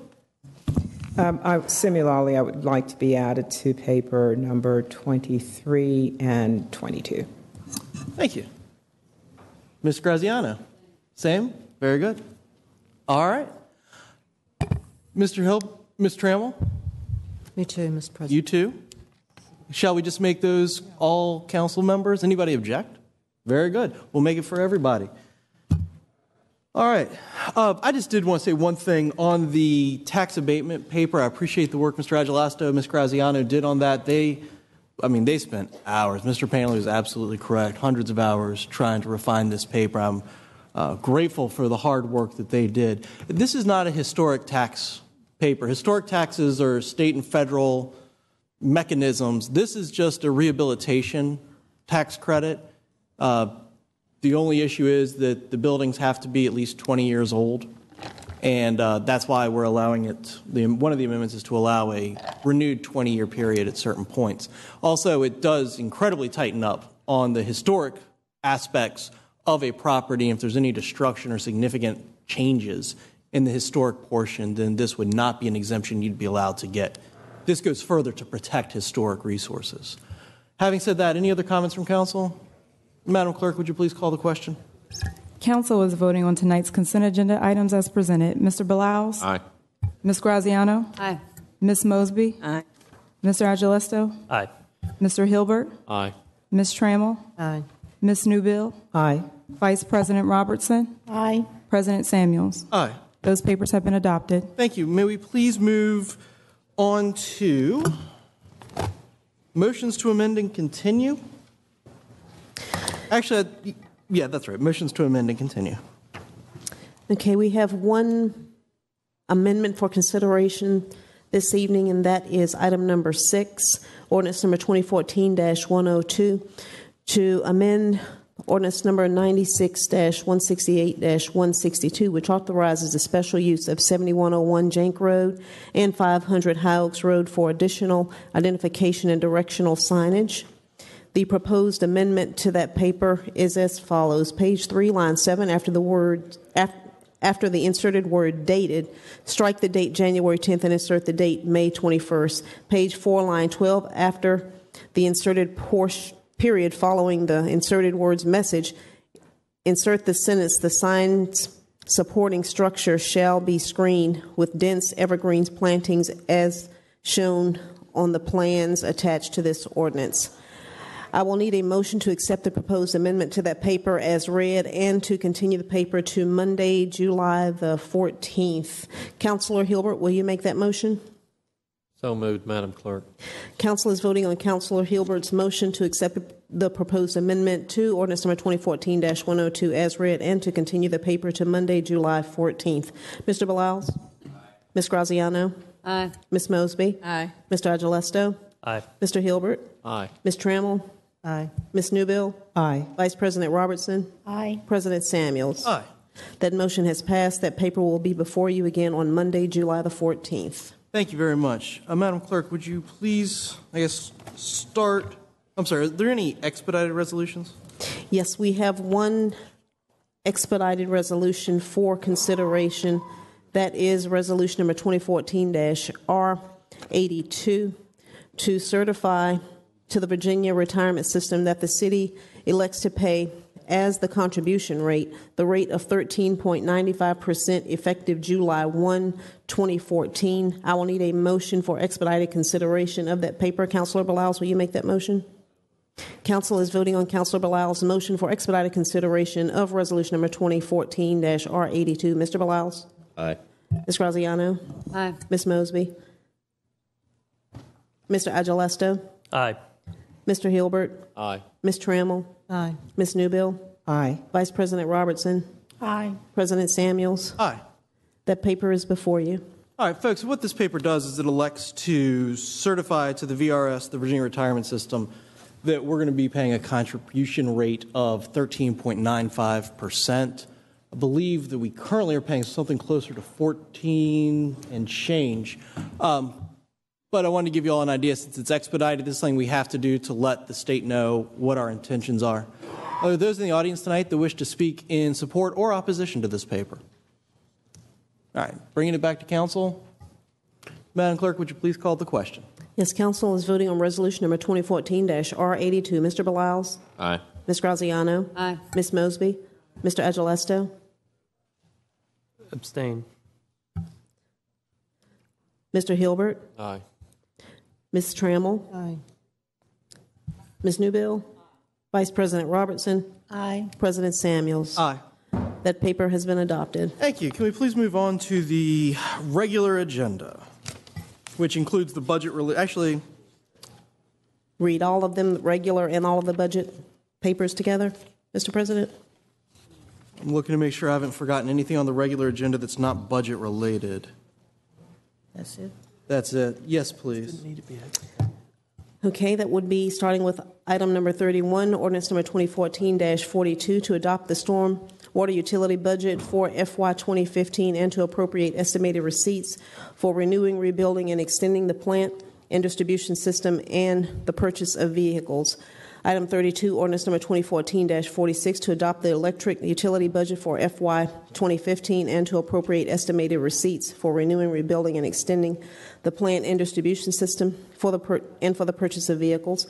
Item 33, ordinance number 2014-47, to adopt the water utility budget for FY 2015 and appropriate the estimated receipt for renewing, rebuilding, and extending the plant and distribution system and for purchase of vehicles. Item 34, ordinance number 2014-48, to adopt the gas utility budget for FY 2015 and to appropriate estimated receipt for renewing, rebuilding, and extending the plant and distribution system and purchase of vehicles. Item 35, ordinance number 2014-49, to adopt the wastewater utility budget for FY 2015 and to appropriate the estimated receipts for renewing, rebuilding, and extending the plant and distribution system and purchase of vehicles. Item 36, ordinance number 2014-53, to adopt the special fund budget for FY 2015 and to appropriate estimated receipts for the said fiscal year. Helps anybody. Item 37, ordinance number 2014-59, to repeal City Code Section 2-274, to amend Chapter 2, Article 4 of the City Code by adding therein a new Division 23, and to amend the City Code Section 2-453 for abolishing the Division of Emergency Communications of the Department of Police and establishing instead a new Department of Emergency Communications. Item 38, ordinance number 2014-61, to accept a program of proposed capital improvement projects for the fiscal year beginning July 1, 2014, and for 4 fiscal years thereafter, to adopt a capital budget for the fiscal year beginning July 1, 2014, and to determine the means for financing the same. Item 39, ordinance number 2014-62, to adopt the general fund budget for FY 2015 and to appropriate estimated revenues for such fiscal year for the objects and purposes stated in the said budget. Item 40, ordinance number Item number 48, ordinance number 2014-43, to amend Appendix A of the City Code for Sections 106-282, 283, 284.1, 285, 286, and 503 concerning the fees for water, to establish revised charges for such services. Item 49, ordinance number 2014-44, to amend Appendix A of the City Code for Section 106-586, 587, 88, 89, 590, and 721 concerning fees for wastewater, to establish revised charges for such services. Item 50, ordinance number 2014-45, to adopt the Department of Public Utilities Stores Internal Services Fund budget for FY 2015 and to appropriate estimated receipts for the said fiscal year. Item 51, ordinance number 2014-50, to cancel all authorized but unissued notes in FY 2011 and 2012, and to authorize the issuance of general obligation equipment notes in the maximum principal amount of $6,700,000 to finance the cost of equipment for the various departments, bureaus, and agencies of the city, and equipment for city schools, and to authorize the Director of Finance to sell equipment notes and finance the acquisition of such equipment, and to authorize the issuance of taxable notes for the same purposes and uses in the same maximum principal amount and payable over the same period as such general obligation notes. Item 52, ordinance number 2014-51, to authorize the issuance of general obligation public improvement bonds of the City of Richmond in the maximum principal amount of $72 million to finance the cost of school projects and general capital improvement projects. Item 53, ordinance number 2014-52, to cancel all authorized but unissued bonds in FY 2011 and 2012, to authorize the issuance of public utility revenue bonds in the maximum principal amount of $79,500,000 to finance the cost of capital improvement projects of the gas, water, and wastewater utilities and public utilities building and facilities. Item 54, ordinance number 2014-54, to adopt the Department of Parks, Recreation, and Community Facilities Richmond Cemeteries budget for FY 2015 and to appropriate estimated receipts for the operation and management of the facilities. Item 55, ordinance number 2014-55, to authorize the issuance of general obligation public improvement bonds in the maximum principal amount of $2 million to finance the cost of capital improvement projects in the stormwater utility for the city. Item 56, ordinance number 2014-56, to amend Section 3 and 25 of Article 3 of Ordinance number 93-117-159 to suspend the career development program and the educational incentive program for certain police and fire officers for FY 2015. Item 57, ordinance number 2014-57, to amend Section 43 of Article 3 of the pay plan for revising the implementation schedule for sworn firefighters and police officers and providing for salary increase and step advancements. Item 58, ordinance number 2014-58, to amend Section 12A of Article 3 of Ordinance number 93-117-159 to provide the Commonwealth Attorney with a salary supplement of $45,710 and a contribution to the Virginia Retirement System on his behalf of $9,663, and to provide the Commonwealth Attorney's Office with $771,864 for salary supplements and $173,853 for contribution to the Virginia Retirement System for members of the office for FY 2015. Item 59, ordinance number 2014-60, to amend Section 12B of Article 3 of Ordinance number 93-117-159 to provide the sheriff with a salary supplement of $22,411 and the sheriff's office with $3,804,467 for salary supplements for members of the office for FY 2015. Item 60, ordinance number 2014-63, to amend the fees set forth in Appendix A of the City Code concerning gas services to establish revised charges for such services. Item 61, ordinance number 2014-64, to adopt the Internal Service Fund budget for FY 2015 and to appropriate estimated receipts for the said fiscal year. Item 62, ordinance number 2014-65 to adopt the Department of Public Works Parking Enterprise Fund budget for FY 2015 and appropriate estimated receipts for the said fiscal year for the operation and management of parking facilities. And item 63, ordinance number 2014-66 to amend Chapter 42, Article 4 of the City Code by adding a new section 42-144 for reorganizing and centralizing functions related to the management of on-street and off-street parking as a parking enterprise fund in the Department of Public Works and establishing fees and rates to be charged for parking in off-street public parking facilities. Those are all of the items for consideration on the regular agenda, Mr. President. Folks, it's rare on a regular agenda that I have them call a big chunk like that. However, these are all budget-related papers, and there seems to be some economy in having folks who want to speak about the budget be able to come up and reference multiple papers instead of having to come up over and over again. Hopefully that's acceptable to you all. Are there those in the audience? Oh, one other thing. Tonight is the night we have to, by law, adopt the budget. We can't have any other continuances or any other amendments. So this is the do or die night. If we do not adopt the budget, the city will not be broke. The budget will simply revert to the mayor's proposed budget at the beginning of March when he introduced it. So as we talk, I hope folks will remember those two things. Those who are opposed to any of the papers read by the clerk, please come forward, or please raise your hands. Let's see how many we have, and I'll figure out if we need to make more time. One. Okay, we're doing fine. Come on down, folks. Good evening. My name's Silver Persinger. I'm going to pull Chris Dorsey on you. I'm going to speak in opposition to all of these papers. And my reason for that is the process. As you just said, anything that anybody says up here is pointless because there's nothing you can do to amend the budget or change what's been proposed. I think it's a really bad process to have the public comment be at the end of the process when it doesn't even make a difference.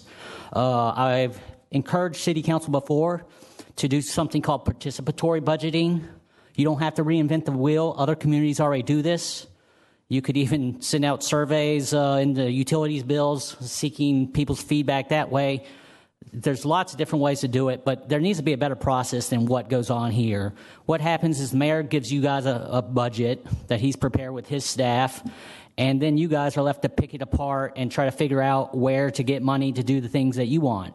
The current proposed budget is $786 million. Can you believe when I first saw Calvin Jamison present a city budget, it was under $500 million? You have police and fire coming to you guys all the time. I appreciate their services, but they're city employees. You all have a lot of city employees, and police and fire are the most richly compensated out of all of our employees. They get to retire earlier, and they have richer benefits. I don't think that's quite fair to the other city employees, but the thing is, fire and police have a labor union. Granted, municipal unions have very little power. You can't strike. If you strike, that's like saying, I quit. You do have the right to picket, and you do have the right to bring your grievances to bodies such as this. And I would like to encourage all city employees to form a union to represent your interest, because many city employees are not represented here. Stuff's done with the personnel board, council committees, and there's never anyone here to represent a city employee. But I just want to encourage you all to have a more inclusive process. I don't know if this is something you guys could pass an ordinance about. I mean, this whole strong mayor form of government was adopted without laying any ground rules. And we're still hashing it out 12 years later. And this is something that I want. I want the public to be able to inform the budget, because the way it's done now, it's one guy and his staff and the 9 of you all, and that's not representative of the interests of the city. I mean, I appreciate you guys' efforts. I know you're doing the best that you can, but there's a lot you guys don't know. So I'd just like to encourage you all to look into participatory budgeting, because it's something that's real, it already exists, and we should use it in the city of Richmond. Thank you. Thank you. That was exactly 3 minutes, Mr. Persinger. Good job. Mr. Magruder. All right, my name is Montague Magruder. I'm speaking in opposition to item number 42 because I do not believe that requiring the school system to come up with a 3-year plan is basically unnecessary, given that the mayor just withdrew. Just so you know, the 3-year plan was continued to June 9th. That proposed paper has been continued to June 9th. Oh, sorry. And while we have that break, I do believe number 47 still needs to be read. Is that correct, Madam? That is correct. It was my oversight, and I do apologize. You read it, and I'll just stand here and look pretty. That would be ordinance number 2014-41 to adopt the debt service fund budget for FY 2015. Thank you. Thank you. Sorry about that. Ms. Harvey, please begin. Good evening. You like interrupting me anyway, Mr. Samuels. Good evening. My name is L. Shirley Harvey. Again, and every time that you have increases in water or gas, I have to say something, even though you don't pay any attention. But one day, these people in the city of Richmond are going to realize that they're the bosses and you're the servants, and they're going to change what you do. But one of the things that was said is there's no way you can do this. I'll have you know that there were times that the city council sat right down here when they didn't agree on something on that budget. And before they went home that night, they got it straight. So it doesn't mean that you cannot come up with a new budget or make changes in the budget tonight if necessary. The other thing that I wanted to talk about are the increases in the salaries and other types of revenue to your sheriff and to the Commonwealth attorney and to those kind of people. Those people make a lot of money. Most people don't realize the Commonwealth attorney makes more money than the mayor, you know.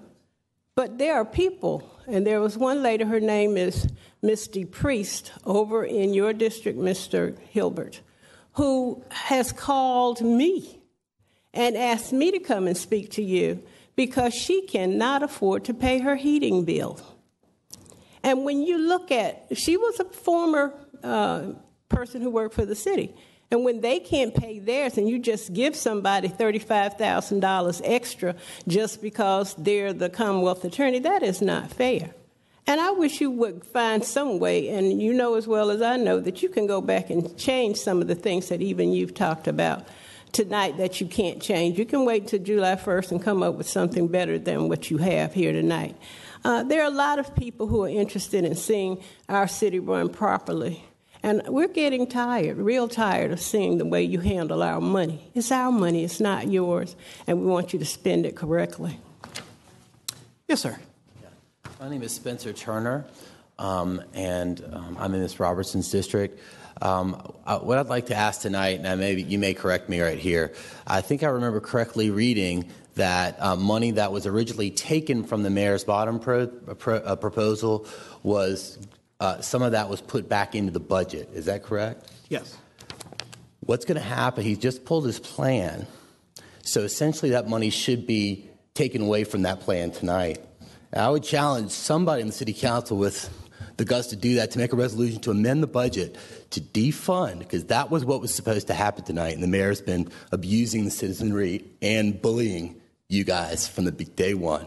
So if I were you tonight, if I were sitting up there, I would say we take all the money that was supposed to be allocated because there is no more plan to allocate it to, and we allocate it to programs that matter. Okay, that's a possibility, and if you don't do it, there's an incongruency with the budget, I would imagine, which creates a problem. Just my thought. Thank you. If I can address that, when we made the negotiations between the administration and city council, we did agree that the mayor would prepare in writing, as part of the agreement, confirmation that should the plan not move forward, we would, as a team, the administration and the city council, decide how that money would be spent in the CIP, if not for Shockoe Bottom. So part of the agreement in that negotiation was that he and council would sit down together to reallocate that. Well, that money should tonight go to a different fund, a miscellaneous fund that's allocated for that purpose only. It should not go to a fund that can potentially be budgeted towards a stadium. And so I think you need to rename the fund that you agreed upon so that it is clearly only designated for projects that will benefit the people of the city of Richmond. And that's a possibility tonight. You can do that. You have that power as a council to make that action, because the mayor has been abusive. And he did it one time to the people tonight. And it's sad that we have a mayor that chooses to use his power that way. But you guys can make a difference tonight. Defund that stadium proposal tonight. Mr. Davis. Mr. President. Ms. Trammell. I just asked my colleague about that because if you got someone that's here saying that we can do that, I mean, Mr. Mayor is the one that stood the people up tonight.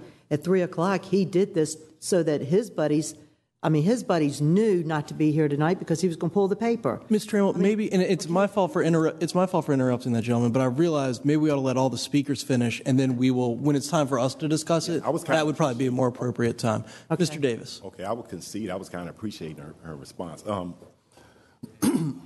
just wanted to state relative to the budget, for us to have some concern relative to the prevention as opposed to a cure.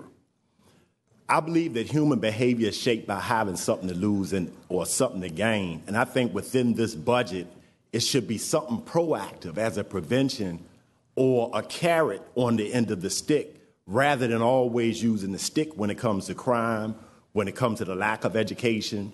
So, I mean, that's what I would ask, is to use our thought process to come up with something in the budget that's proactive to prevent rather than have to deal with the cure on all of the issues that come up relative to crime. Because, again, I would like to state that we as a city, we spend tens of millions of dollars on every crime that's committed for the prosecution, incarceration, as well, and we spend tens of millions when it comes to things actually happen. I'm just saying, let's take some of that money and let's use it proactively for deterrence.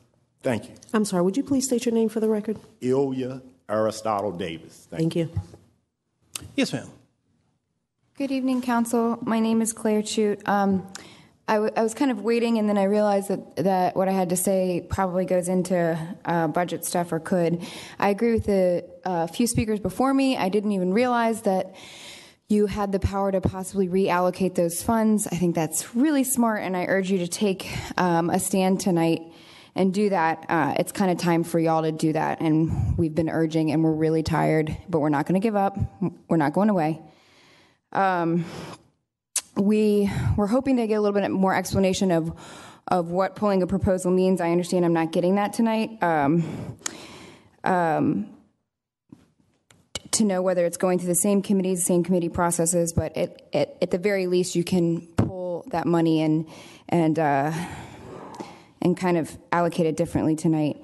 I don't really believe that he should have any more wiggle room. He's kind of messing with us at this point. He knows that his plan is spiraling out of control and failing. I urge you to join us in protest by not attending the mayor's meeting on Thursday. He's just pulling your strings. Venture Richmond and Mayor Jones are manipulating you and all of us, and you should not take a stand for it. It should be clear that the people here are regular working class citizens, and we vote.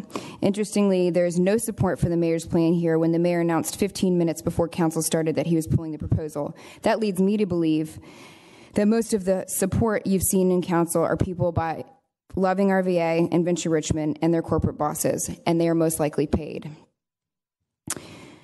If not paid, they're obviously close enough to the mayor or have in his dealings to know that before all of these working class people came out tonight. It should be clear to you that the citizens are yearning for big changes in Richmond, not the kind of changes that we keep discussing. We want the corporate elite out of our city. We don't want people like Solomonsky pulling the strings. We want open bidding processes.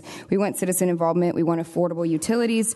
We want our potholes fixed. We want safe bike lanes. We want historical tax credits that are fair for working class homeowners and not a way for real estate developers to cheat all of us. We want raises for paramedics. We want VCU police to keep to VCU concerns and not police non-student citizens. We want VCU to pay their property taxes. We want the bottom to be excavated and explored for its rich history. We want a slavery museum that would be a national attraction. We want tourism to flourish around all this rich history. We want living wages. We want an environmental focus. We want you to put pressure on Dominion Power to stop polluting our city and our state. We certainly don't want their filthy hands in our businesses, cities, boards, and universities. We want a jail where people don't die. We want our jail population reduced. We want to focus on cooperative business and small business and not the agenda of real estate developers. We want affordable housing. We want all of our citizens to have access to food. I heard a really great idea about a trolley system that none of y'all or all of you were wary about, apparently. We want homeless shelters. We want safe schools. We want education that's funded. We want after-school programs. We want free and open parks. We want neighborhoods to have a say in what happens, and we don't want continued privatization. We're getting really pissed off. This is just heating up. It's not just a stadium issue. I would really, really appreciate if all of you could look me in the face, because a lot of people were here, and I'm speaking on their behalf. Thank you. Yes, ma'am. Good evening, President Samuels and council members. My name is Florence Breedlove. Spencer actually spoke to my subject. I was wondering while I was reading this what it all meant. And if you're going to turn this down, I agree that, that money should be reallocated. If you're not going to go forward, then, and that this is the time for the budget to be final, you should finalize it and not give the mayor any more wiggle room. He's jerking everybody's chain. That's all he does, and that's what he did it again tonight. How much respect is he showing for you? I mean, you're the council. You have to approve this, and he's still jerking your chain, and you have the power to stop him. So if this budget money has not been decided upon, I thought this was a night to do that. He's had his chances, and I'm not going anywhere, and I'm sure that people behind me are not going to go anywhere. And I also agree with this gentleman here, and that this language should be just a little bit more understandable, because you're saying the same thing over and over and over again in a couple of these ordinances. And the only other thing I have to say is, I read somewhere that the city does not get enough revenue because we are always giving special interest. There's a lot of property in this town, just this one town. We should not have a revenue problem. The reason why we have a revenue problem because you tax exempt everybody. Anybody that say tax exempt this, tighten it up, please. You got to tighten it up. And if we need that money like that, then taxes on the property should be the first thing. Henrico and Chesterfield and any other counties around us have no problem taxing their property properly. Thank you. Excuse me, ma'am. Can you repeat your name? We did not understand it. My name is Florence Breedlove. Thank you. Yes, sir. My name is John Moser. Thanks for letting me speak to you. I just wanted to step up here and say that I thought Mr. Turner had an excellent idea that had not occurred to me before, that you may have the opportunity tonight to discuss and, in fact, remove the funding for the ballpark from the budget right now. Everybody in the city right now is getting ready to pay our property taxes. We've got our real estate taxes coming up here. People are working hard to pay the city those funds. And I'm concerned that if the mayor has revoked or withdrawn the paper that you were going to vote on tonight, he's just going to keep spending money to develop this plan that people really don't want. And here's your opportunity to do something about it right now. I appreciate it if you do it. Thank you. Thank you. Yes, sir. My name is Balin Forcier, and I just wanted to say to whatever media is involved, I don't consent to any for-profit use of my name or my image or my words or anything like that. My name is spelled BAYLENFORCIER. I left my mama's house early today from this weekend to get here to talk about the Shockoe Bottom Stadium thing, and whatever anybody else said, I support that as well. And I just don't appreciate that. I was going to stay there longer this week, and I couldn't because I wanted to be here. I don't appreciate the mayor getting in between me and my mama. I'm sure y'all can appreciate that. Mr. Samuels, you said at the beginning of this meeting that this was a business meeting. I find that pretty obscene, seeing how this is a city and seeing how a city was defined initially from the get-go as citizens coming together and protecting themselves. And I don't think this city does an adequate job doing that. I think this building is obviously a business building. It's mimicked after many of the business buildings around here. Maybe this council is a business. Maybe this city as a government or however you want to define it is some sort of business. But ultimately, a city defends its citizens, and I think it has a history of doing a poor job of that. We can see it. I'm going to just keep talking about Shockoe. I think it's funny that it used to be a ravine when the city was first founded. It started at 17th Street. It was described in whatever, 17, who knows, that when it flooded, it turned into a torrent. I live on the other side of Gilpin Court now. John Marshall's cemetery is still there, and the Jewish cemetery is still there, but there is a slave cemetery back there that has vanished. I think it's no wonder if the valley turned into a torrent. I don't think it's any surprise that that was where people were hung, and now that there's a jail down there. That's all I got to say, I guess. I didn't really think about it. Yeah. Yes, ma'am. Hi, and thank you for, from what I've read in the article, my name's Amy Altman, and thanks for having more resistance about the mayor's plan. You can pull that microphone down if you want. But for every dark thing that's going on, there is a silver lining. Hopefully the stadium will not end up in Shockoe Bottom, but I don't know if y'all attended a symposium on historic sites and archaeology, but there was a symposium at the Richmond Public Library around a month ago, which was really interesting. They showed actual pictures of the Lumpkin jail site when they were excavating it for the highway. And they actually showed the walls of the site. So a lot of work has been done. There's been a lot. It was very interesting on many levels, from a structural level to historic level, political level, with race relations in the city. It was filmed, and I would suggest watching it. There's also another symposium coming up at the Black History Museum, which these committees are forming on archaeology, and hopefully Richmond getting our own archaeologists to protect historic sites and do more research like they do in Frederick's Alexandria, Old Town. So to me, that's very exciting. And hopefully y'all will come through and continue your work to resist the mayor's plan. So thank you. Thank you. Excuse me, can we get her name again? Oh, ma'am, would you mind saying your name for the record? Oh, again, it's Amy Altman. Thanks, Ms. Altman. Mr. Poole. Mr. President and very honorable council members, my name is Charles Poole. I would like to second Mr. Spencer's note that the Shockoe Stadium should be defunded.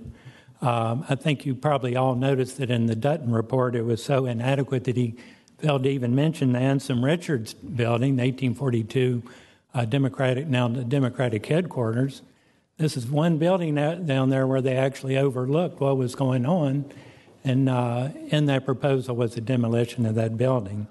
Where that money should go is in items 33, 35, 48, and 49, the water and sewer budget issues. We've repeatedly pointed out that the city is charging in lieu of federal income tax on the water and sewer bills. This is probably illegal. The city's authorized to charge on the water and sewer in lieu of what a normal business would pay to the city. There's no business in the city of Richmond that pays any federal income tax. Just by relieving the federal income tax on the water and sewer bill would lower everybody's bill by $7 per month. You know, we have our Anti-Poverty Commission. This is one concrete thing that you could do tonight. Reallocate the money for Shockoe Stadium to eliminating the charge on the water and sewer charge in lieu of federal income tax. This is the most regressive way possible to raise money for the general fund, to tack on money for people, senior citizens, low-income people onto the water and sewer bill. That $7 a month that every low-income person pays goes directly into the general fund. This is a shameful way of funding this city, a payment in lieu of federal income tax tacked on to every citizen's water and sewer bill. There are some 50,000 customers. If this was eliminated, as I say, every customer's bill would be lowered $7 a month. So I would certainly encourage you to do this.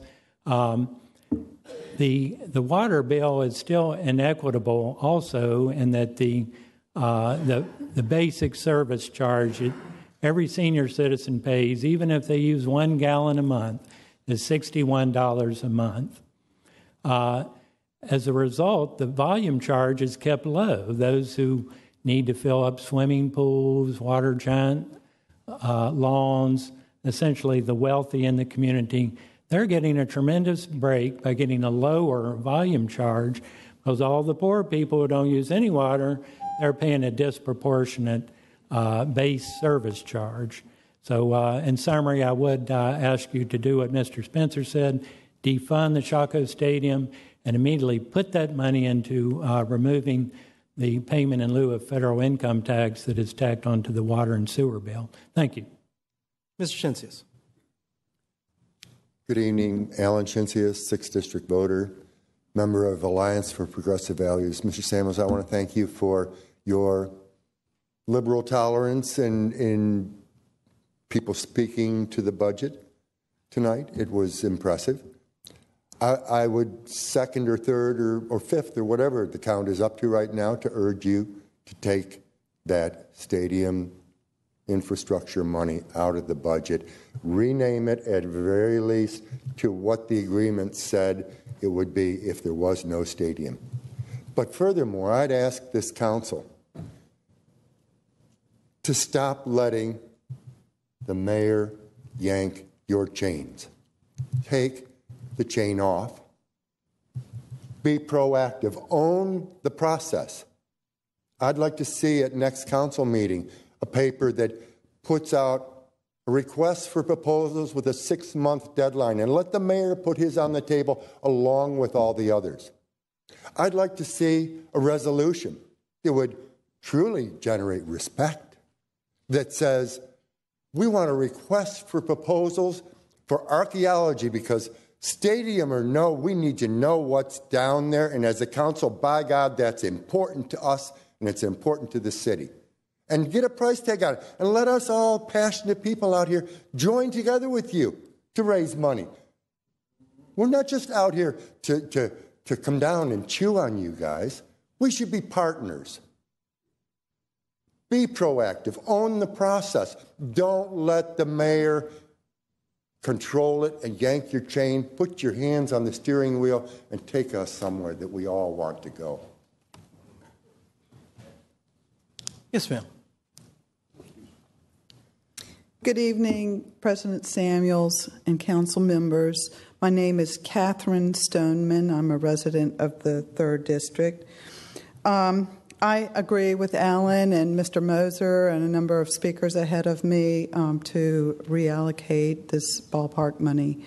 I just wanted to make a statement, and this also goes along with the budget. But Mayor Jones was stated yesterday, and I quote, "For months I've worked to build trust with the city council members under the leadership of Charles Samuels. That trust has been damaged." He's entitled to his opinion. I'm disappointed that he didn't appear publicly to withdraw his plan. But I would like to tell you, council, that I see that my trust for the mayor has been damaged. I see council differently right now compared to Mayor Jones. Concerning the proposal for building the stadium in Chaco Bottom, I wish to say thank you to you all for reviewing and questioning of presented information as it trickled in, for hearing your constituents and being our voice when the mayor refused to listen, voting to not move the mayor's plan forward. I appreciate that. Thank you, especially to Chris Hilbert, Reva Trammell, Parker Agelesto, and John Beliles. Thank you very much. Issues will continue to arise. Please remember that citizens will continue to be vigilant. We want the city to be vibrant. We want to increase city revenue. We don't oppose thoughtful and respectful development. Public green spaces are always appreciated. We want to resolve our city's problems. We don't want developers to dictate what our city wants and what it will look like by whatever means they see fit. So again, my sincere appreciation for your 5-4 vote last week. Thank you. Next speaker. Good evening, President Samuel and Council representatives.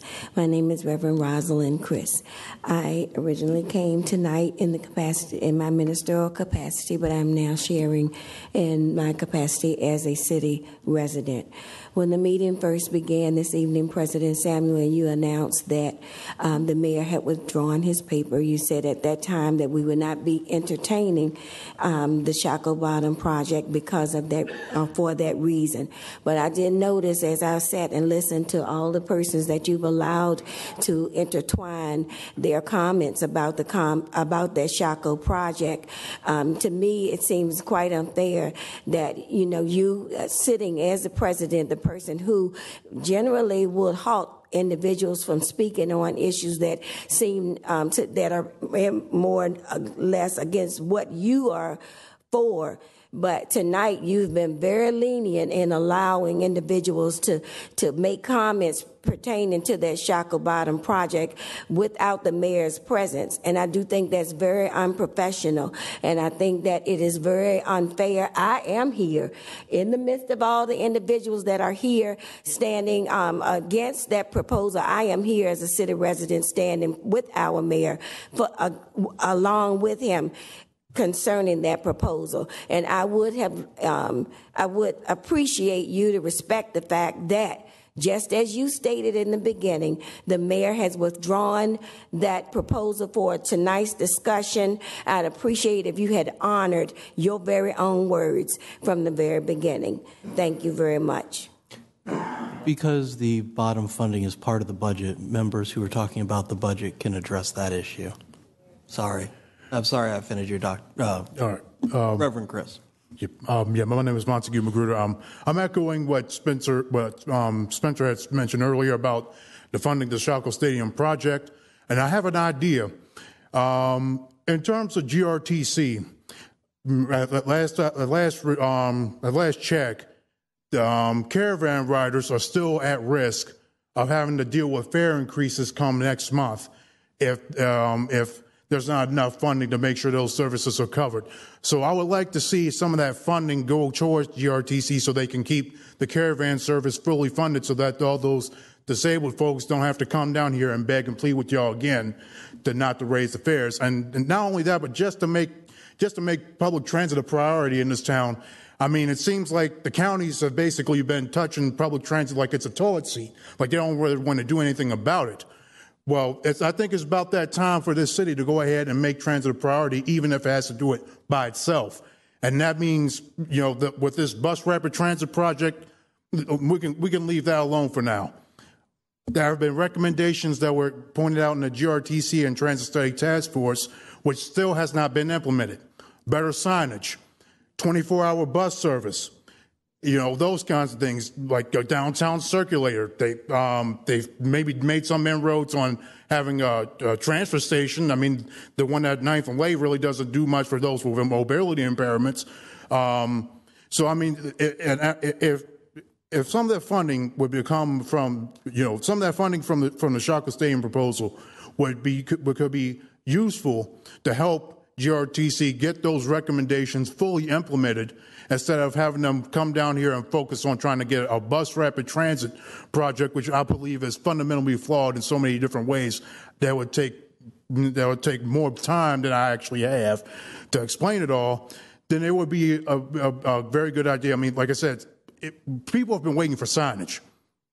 It's been about a year or so since we came out with the recommendations, and they still haven't done anything positive about signage. They came up with a transfer station, but no signage. So yeah, take that idea into consideration. And in terms of the water bill, last I checked, even with the reduced rate, I think it was supposed to be lowered down to $26. We're still at the highest rate in the state. Norfolk, which is the largest city in the state, has a minimum water service charge of $1. I personally don't understand why we still are paying water bills in a plant that's 3/4 water in the first place. Maybe it's not, maybe it's something that, we're not tapping into the nature or something like that. Like, I think we should be tapping into the oceans and drawing water from there, so that way we don't even have to pay water bills in the first place. But that's all I got to say. Thank you. Yes, sir. My name is Charles Evans Hughes, Sr. I'd like a little clarification, Mr. Samuels. Who writes this regular and the agenda? All the papers are drafted at the request of either the administration or the council by the city attorney's office. The city attorney, one of his secretaries, writes these words? Well, no, sir. The city attorney, an appointed official by city council, has his office write them. All right, well, could they, just like I go along with first thing about clarifying something, and one thing I wanted clarified is anywhere in this paper here, is there any money that's going to be allotted for that Shockoe Bottom or for the boulevard? Because I'm against, building down there, because they can have words in here for infrastructure, and the next thing you know, they're building that whole thing down there, and you say, hey, wait a minute. Well, we allotted the money for the infrastructure that they could go ahead. So is there anything in this piece of paper here anywhere that there's going to be monies for that Shockoe Bottom down there?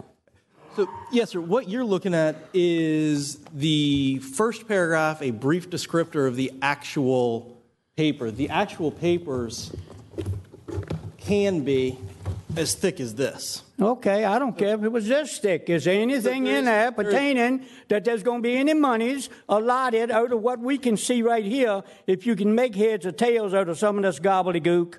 Yes, sir. There is money currently in, if I recall correctly, we reduced it for money to remediate issues at the current baseball, near the current baseball stadium, in the 60 acres that the city owns on the boulevard. And right now there is approximately $10.6 million for infrastructure in Shockoe Bottom.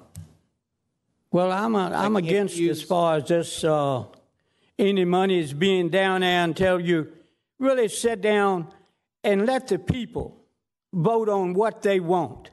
And when a young lady was talking about the mayor, if the mayor really cared about this city, he would be sitting right there right now. No ifs, ands, or buts about it.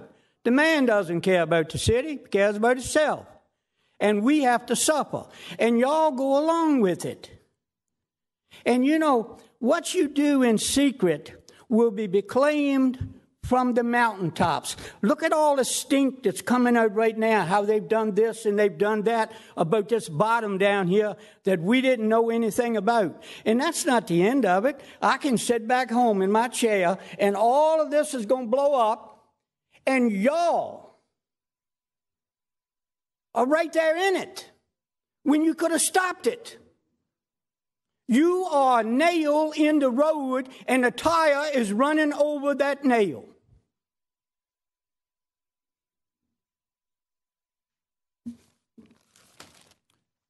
Are there those in the audience tonight that wish to speak in support of any of the items on the regular agenda in the budget? All right. Seeing none, bring it back to council for any discussion. Mr. President. Mr. Hilbert. Thank you. There's been what sounds like a reasonable proposal here to amend the budget. but I'm going to read here for 1 second from the city charter. The most pertinent part being section 6.11, not later than the 31st day of May in each year, the council shall adopt a budget, the appropriation ordinances and such ordinances providing for additional revenue as may be necessary to put the budget in balance. If for any reason the council fails to adopt the budget on or before such date, the budget as submitted by the mayor shall be the budget for the ensuing year, and the appropriation ordinance and the ordinances providing additional revenue, if any, as recommended by the mayor, shall have full force and effect to the same extent as if the same had been adopted by the council, notwithstanding anything to the contrary in this charter. Now, that's pretty solid. And we have to advertise here in the section 611.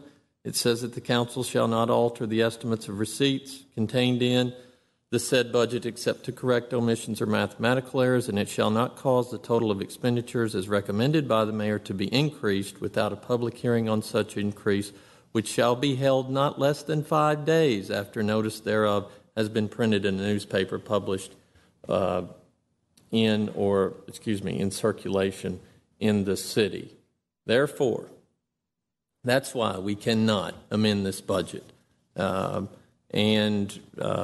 Relative to the amendments after the adoption, section 6.16 indicates that at any time during the year, the mayor has to recommend amendments to the budget. That is where we are. If we could amend the budget from the council, we'd have a budget amendment every meeting. We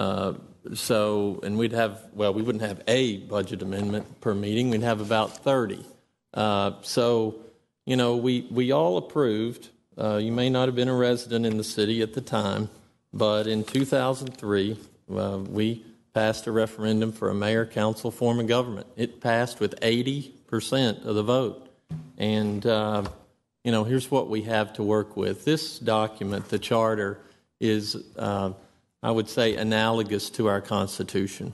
And we took an oath here to defend and protect the Constitution of the United States and the Constitution of Virginia, and by extension, I believe, this charter. So we are definitely locked in to what we have here, but the plan cannot go forward without the approval of council because of the properties involved. Now, I have stated that I would like for us to issue requests for proposal for this stadium, but I have to say that we have a lot more important issues than where a stadium is located. I wouldn't put that in my top 10 of priorities, but unfortunately it has sucked all the air out of the room in and around City Hall. So I would ask that everyone take a deep breath and try and put our priorities in order and see if we can get something done for our schools, for our infrastructure, for our alleyways. There are sidewalks and the basics. When folks come out their front door or out their back door, that's what they see: a sidewalk, a street, an alley. And we owe it to folks to make sure that those things are working. And, we've had a spike in violent crime lately, which is very concerning. We've made great progress in that area. So I hope we can do that. I'd be happy, more than happy, as I said, to put forth something whereby we address this stadium. I think it should be done regionally. And it's unfortunate that approximately, it's been estimated that about 80% of the people that go to games are not in the city. And they drive here, they go to the stadium, they have what I hope is a good time. The Squirrels are a fun night out. They spend money while they're in the stadium, they get in their car and they drive back to their jurisdiction. They might stop for gasoline, but there is not the demographics that go to a baseball game are families with young children. And that is what happens right now, I would say, the vast majority of the time. We hope people spend money, restaurants, buy gas, etc., but they may not. And I think the typical trip would indicate that they don't. So I appreciate this plan that's been put forward, but I think hopefully we can move on. And I want to say one last thing. When government buys property, suddenly the price goes up.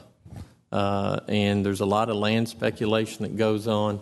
So I would ask that any proposal that comes forward, that they be limited to, anybody can put anything forward, but I'd like to see us especially consider public land for this, because at least the price of what we're purchasing is going to be flat.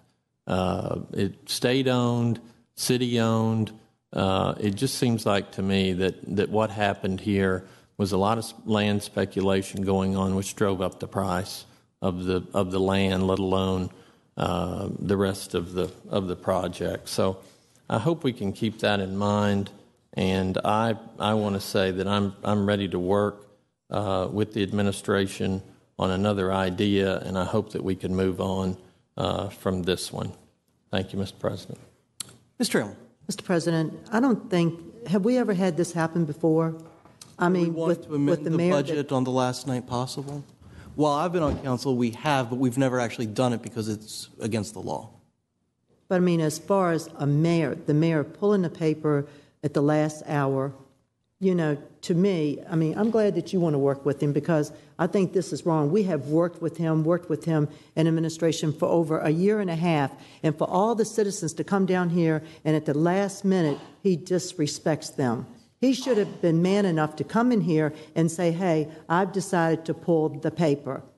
I mean, his buddy wasn't out here tonight. Those people that were here tonight, we didn't even give them a chance. I mean, I know that he already pulled the paper, and I know it was said, so be it, he pulled the paper. They still should have had an opportunity, especially since some had been sitting here since 4 o'clock, to at least let him know how they feel. With some of the signs that said, I'm sick of him, with some of the signs that says, you know, he's corrupt or whatever, that's what the signs were back there. You know, where was all of his, you know, they are out there laughing because they knew at 5 o'clock that paper was going to get pulled. We let him do the presentation. We let, you know, all of that stuff. And then after he come out with the stuff that he said yesterday about the 5 of us, not 1, but 5 of us. He's the mayor of the city. He is supposed to work with all 9 of us, and he's not doing it. It's bad enough that he's rejected me for the past 6 years or whatever, but now to say he's rejected 5 of us? You know, the people need to come out. They need to come out and demand that he works with all 9 of us and stop keeping things in secret, because that's what he's doing. And it's not fair for us to come back and say, yes, let's do this. All right, if he pulled the paper tonight, we should take that money that's there, and we shouldn't even raise the utilities. I mean, the utilities in the city of Richmond is higher than anywhere else. And the reason why I said that I was going to vote for the increase in the utilities is for our police, for our fires, for our teachers, for them, for the schools. But now we're hearing what he's doing about this. And all the people are gone that could have been down here saying, wait a minute, enough is enough. And he should have been man enough to come here before all of us and say, I'm going to withdraw the paper.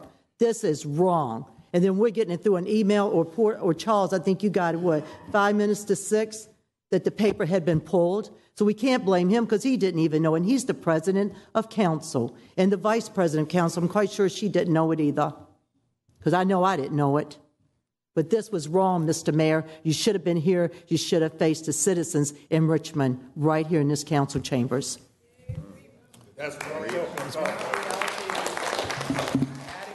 Thank you, Mr. President. One of the things that I'd like to, if possible, first I'd like to thank Mr. Hilbert for clarification. And then, Mr. President, if you would provide clarification for the citizens relative to the contingency plan that anticipated the possibility of the Shockoe Bottom plan being withdrawn, and based on that withdrawal, a process by which those funds in working in tandem with the administration would be reallocated, but also clarification about what types of funds they are and what they can and cannot be used for. Some things they cannot be simply put over to offset. So I think that would provide a lot of clarification for the citizens, and that there is a contingency plan, even within the context of our approving the budget, to make sure that those funds are appropriately allocated. Thank you, Dr. Newbill. And I'm going to speak last, but I will make sure that those comments are included in mine. I want to make sure I have them all. The agreement between the administration and the council regarding the refunding of a portion of the ballpark and the rules for amending and continuing the budget. Did I miss anything? Okay, I just want to be clear. There was a contingency plan and discussion with the administration when we were working to balance the budget. And so what I'm wanting to make sure that citizens understand is that there is a contingency plan to reallocate those dollars that should that paper be withdrawn, which it was, and the process that was discussed such that that will happen. Citizens also need to understand that those funds are in a particular category and cannot be utilized for all the various things that have been suggested. Can be used for some, just by nature of the funds, and that clarity is provided so citizens don't leave here thinking that those funds will just stay in that category, will not be reallocated. They will be in work in conjunction with the administration. Okay. And so that's absolutely clear. Well, I guess I can jump in there real quick. The administration, if the plan is approved by council, the administration will move $3.5 million from other projects in the out years to fully fund the bottom plan if the plan is approved by council. The agreement includes that the mayor will provide written confirmation to prioritize $300,000 CIP projects in each council district, and if the bottom plan is not supported by majority, then council and administration will meet to negotiate how this money will be reallocated. Would you also clarify what the funds can and cannot, what categories of funds? Because some people say, well, simply can we put salaries, or simply can we offset utility rates, or and some. I thought somebody was going to ask that, so I started digging through my memos to find it. But unfortunately, Mr. Jackson, and I'm so sorry to do this to you because I know you're not feeling great, I cannot find that particular memo. Would you mind helping us out? What CIP monies can and cannot be used for? For example, CIP monies cannot be used to purchase land. CIP money could be used to purchase land in connection with a capital project. What CIP money cannot be used for is basic operating expenses that normally are funded through the general fund, things like salaries, just day-to-day operating expenses. It may only be used for capital improvements. Thank you. Is that what you were looking for? Yes, so that citizens understand that these funds can't be, while we might like the opportunity to use them for other things, that this is a specific category funding that can be used for a specific set of projects, et cetera, so that they have clarity on that. Thank you. And Mr. Allen. Sure thing. Any other folks want to make comment on the budget? Council President. I saw Ms. Mosby's hand, then Mr. Agelastos, and then we'll see if there's any others. I just would like to first thank Mr. Hilbert for the clarification in reference to the budget. This has been an ordeal. I have never been in a place where there is never nothing good. We had a paper that said we were asking restaurants to do something with food. We had one person to come up and speak positive in reference to that paper. Everything is always a negative. There is never that this body is doing anything to work for this city. They say pay all the city employees, not just police and fire. Fix the schools. Do a downtown circulator. Take the vacant houses and give them to the homeless. Provide more homeless shelters. Yet, don't do the abatement process. Lower the water rates. Do not do development. Do not raise the care service. And don't charge the $35 that has already been on the books for permitting the parks. How on earth do you do any of the positives without doing anything? It doesn't work in any business. It just doesn't work.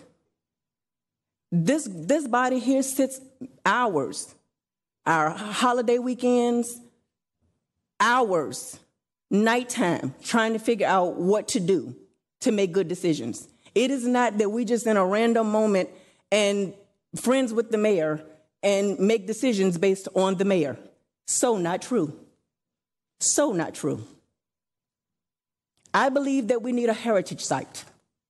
I believe it's an opportunity and a door for a heritage site. I believe that my colleagues should have given it a moment for us to hear on Thursday the plan.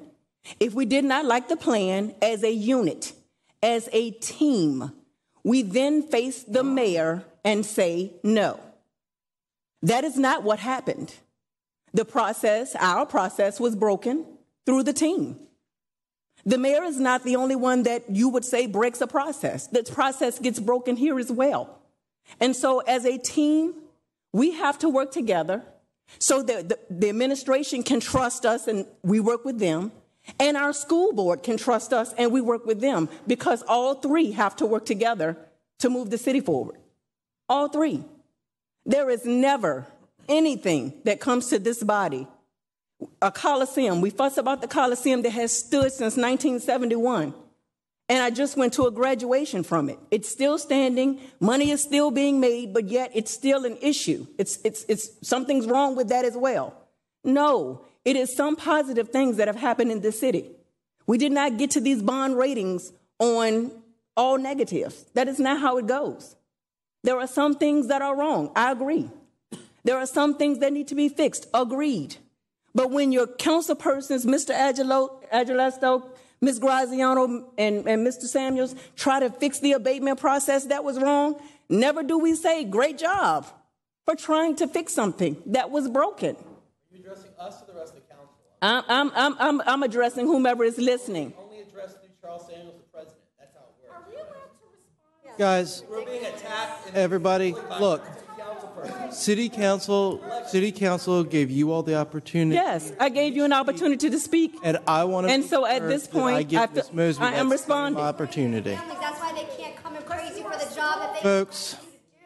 You are elected to do go that job. through the president of the council. You are looking at the citizens, and you are berating us for being part of this. All right, that's President, it. can we Everybody, calm down. Thank you, because I'm looking at my friend Dr. Lanier over there. Hi, Now, Dr. Lanier. How are let's you? be clear about something. I'm looking at Dr. Lanier. There is a public comment period. There is an opportunity for council members to also have comment. Please allow Ms. Mosby the same courtesy she gave you. Ms. Mosby. Because, ma'am, I'm not belittling anyone. All I'm saying is that this body is trying to do a job. You just discredited people that actually came up there and thanked y'all for doing work on the Folks, here's the deal. Ms. Mosby, I'm going to reserve the rest of your time. I'm going to call a recess. Council is going to step off the dais, and we'll be back in 5 minutes. This meeting is in recess. That was horrible. Yeah, we're not allowed to address all like Ms. Mosby. How can you sit there and outright just down people that actually gave y'all credit for working on the tax abatement? That is outrageous. But we come around with a personal attack, we get called on. It's bullshit. Well, working, trying to provide for the council, they can't come and bow down and say thank you.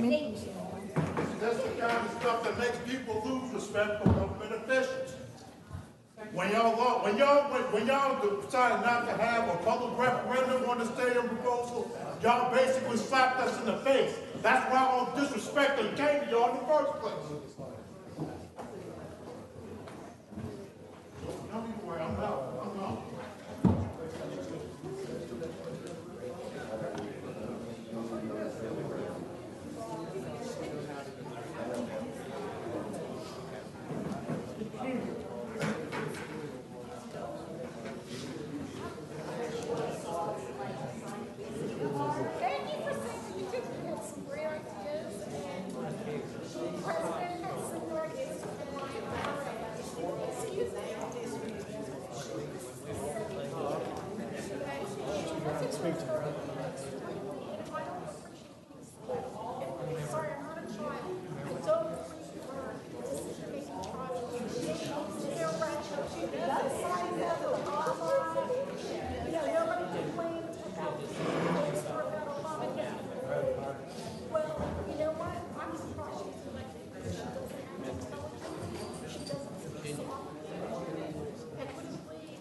Ladies and gentlemen, I'm going to bring this meeting back to order at this point, end the recess, and begin by reading something from our rules of procedure.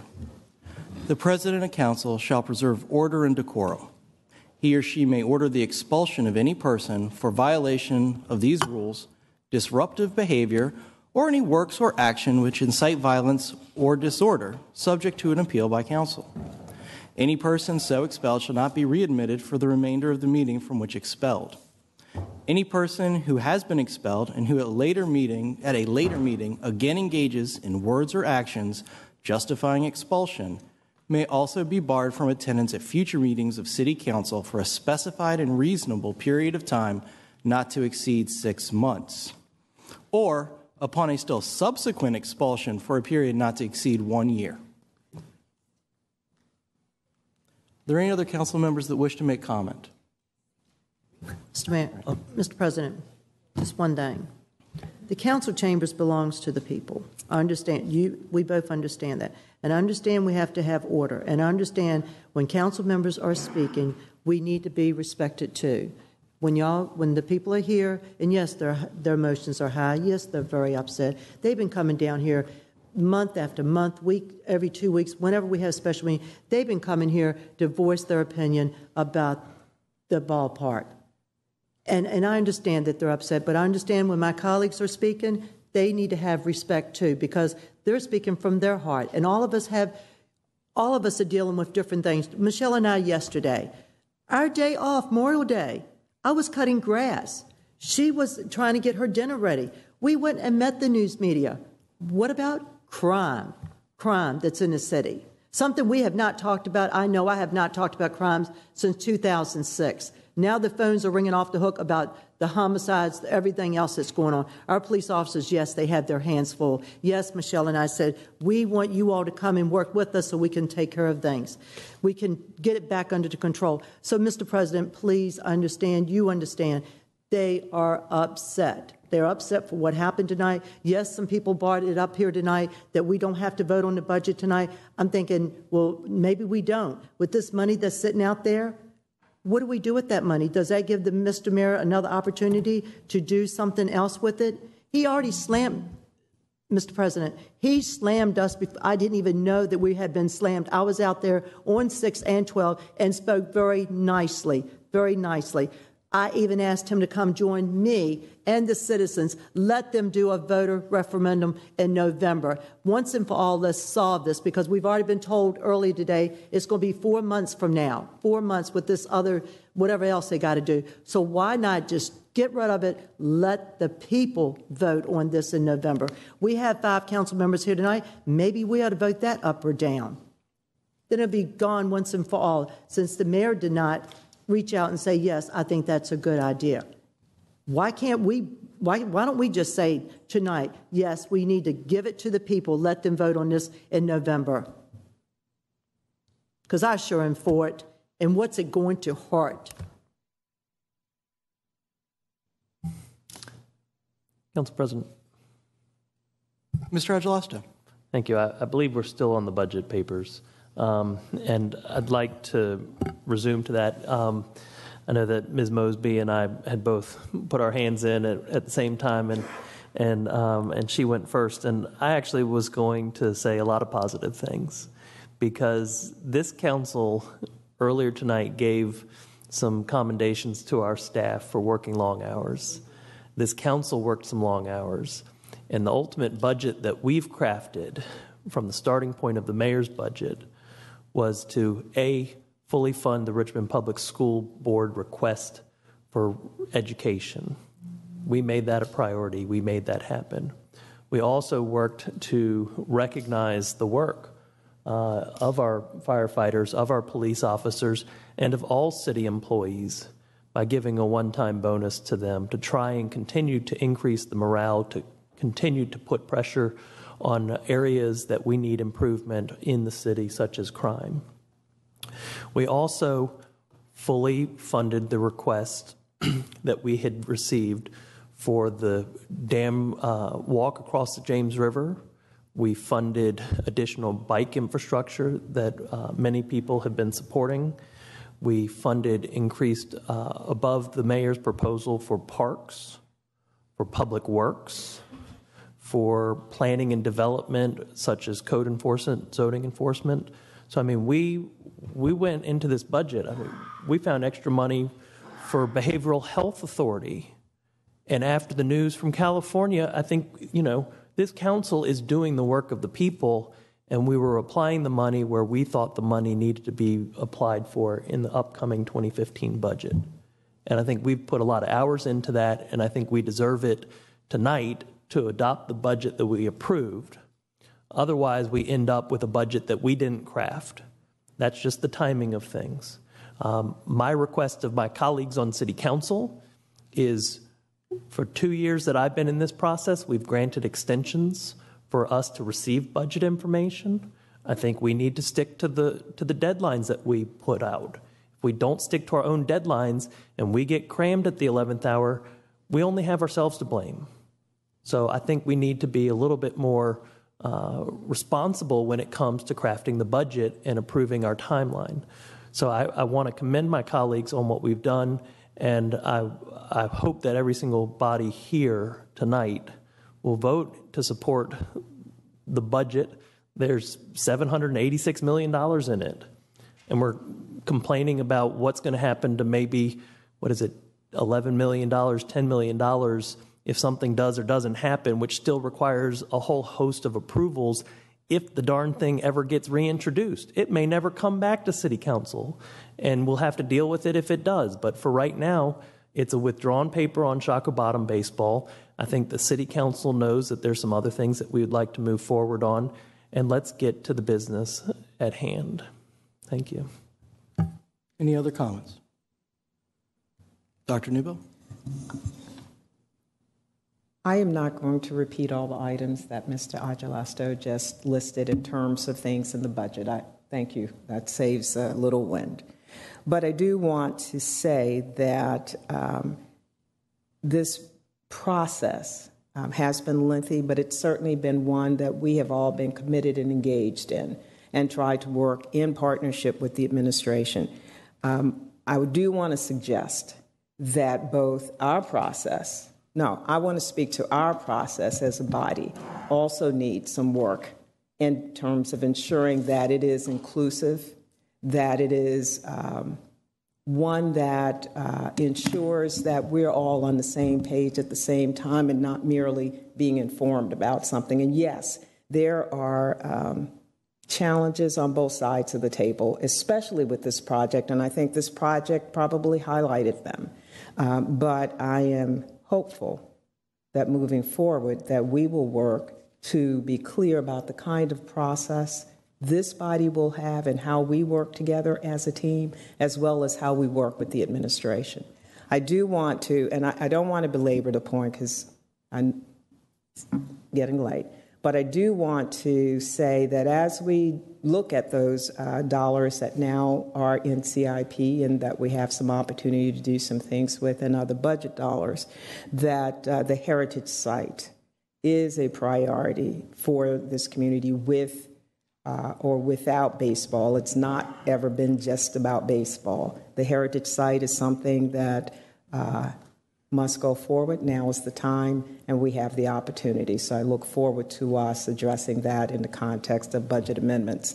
But Mr. Agelasto, thank you for saving me the wind on the front end in terms of all of the investments of council in terms of the budget and the priority areas. I agree. Thank you, Dr. Newbill. It's been a long night. I'm not going to have any comments except to say this. We may disagree about things, but the mayor is a man of his word. And we made an agreement, and I fully expect that council will live up to their end. And I don't have any doubt that the administration will live up to theirs. I think that's what we have developed. That being said, we do have money that we're going to have to figure out what to do with. We have $1.4 billion that we have to spend as wisely as we can on streets, on schools, etc. We can't change the budget at this point. That's why when I go out to my neighborhood association meetings, I say, in October, in November, folks, now is when I want to know what you'd like to see happen in your neighborhoods so that I can work to try to get it into the budget. That time's passed. We're now at the 11th hour. Well, we're a few minutes before midnight. And we have to pass a budget tonight. If we don't pass it, and perhaps I'm reiterating things that others have said more articulately, if we don't pass it tonight, then the mayor's proposed budget goes into effect. That cuts $2 million out of the CIP for schools, almost $4 million out of the general fund for schools. It defunds the river plan. It defunds the bike plan. It defunds blight abatement. We need to take the vote, and I think every single one of us on council knows that tonight. I think every single one of us on council is happy with the work that we did on this budget.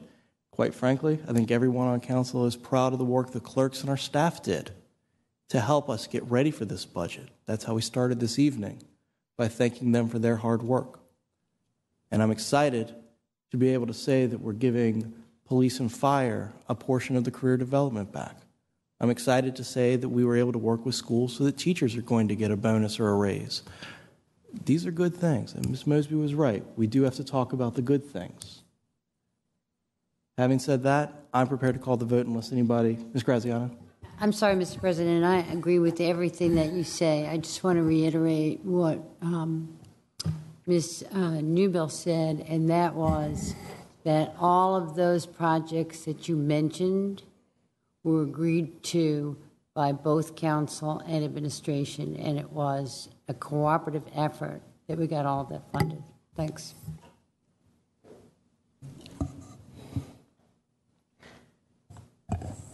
Thank you, Mr. Chair. I'm not going to belabor what has already been said, neither. I would like to add to the list, though, that we have 2 advisory boards that have worked exceptionally hard throughout the year, both the Affordable Housing and the Anti-Poverty Board. All volunteers, all dedicating their time. A lot of support from the administration staff as well as our staff to support those commissions. And this is the first year that out of the 11 years that I have been on City Council that a significant, not sufficient, but a significant beginning has been made to actually put money in the budget to address issues and concerns that address our families, our citizens, who makes less, much less than many of us, 26% of the population of the city of Richmond. It's a small amount of money in perspective to the number of persons of poverty, but that's a major contribution. And I also want to say that the legislation that was proposed by this council to create an affordable housing trust fund as well as an initiative to address poverty was embraced and endorsed by Mayor Jones and his staff, was provided in order to work with these volunteers to make it possible to put together a strategy so that we can build affordable housing. So we aren't just building luxury condos in the city of Richmond. And also that we can be responsive to those persons of poverty in the city of Richmond. Likewise, I'd like to say we have added all of these amendments to the budget, things that were not in the budget when it came to us. But the reason why those things were added is because the administration was willing to put forth an effort to find surplus monies in the current operation budget and certify that those funds were available. So we had the extra dollars to make all of these things happen. So I think it's important that the citizens recognize that this work doesn't happen just because of council's efforts, and it doesn't happen just because of the administration effort or the mayor.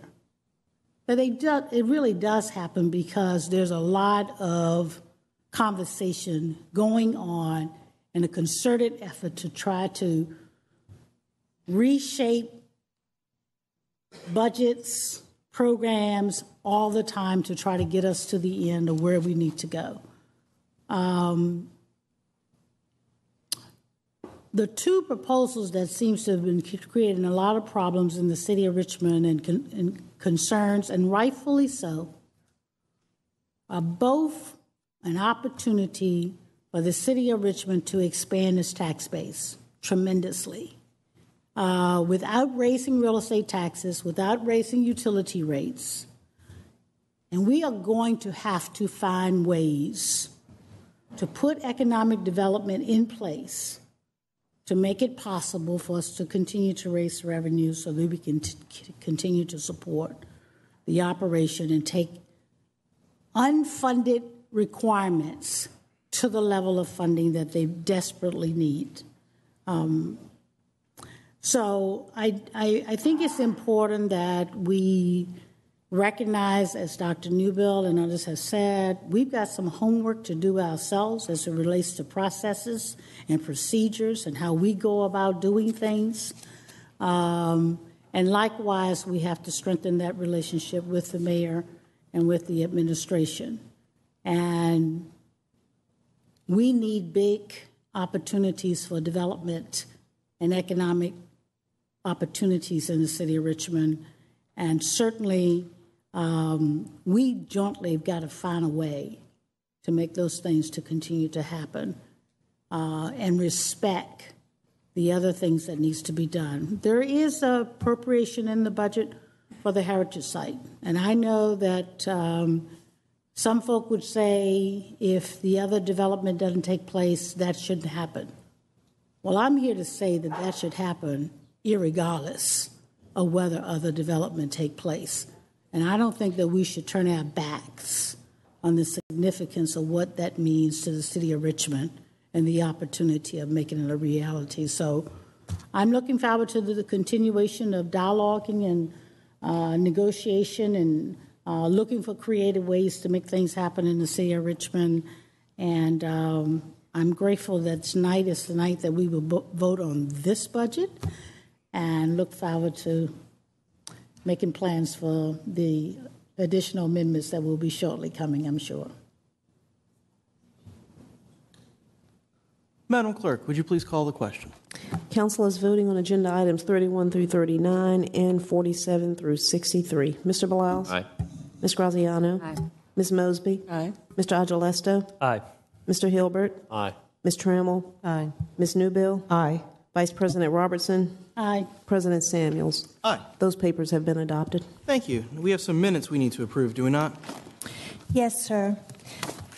The minutes to be approved are from the special council meeting of Monday, May the 5th, the special council meeting of Wednesday, May 7th, the informal meeting of Monday, May 12th, the formal meeting of Monday, May 12th, and the special council meeting of Wednesday, May the 14th. Councilmember Graziano, will you make that motion? So moved. Council is voting on Councilmember Graziano's motion to approve the minutes as presented. Mr. Bilal? Aye. Ms. Graziano? Aye. Ms. Mosby? Aye. Mr. Agilesto? Aye. Mr. Hilbert? Aye. Ms. Trammell? Aye. Ms. Newbill? Aye. Vice President Robertson? Aye. President Samuels? Aye. Those minutes have been adopted. Thank you. We now come to the penultimate part of our night, reports and announcements. Are there any volunteers? All right. Mr. Agilesto, how about if I go alphabetically? That would be fine. Thank you.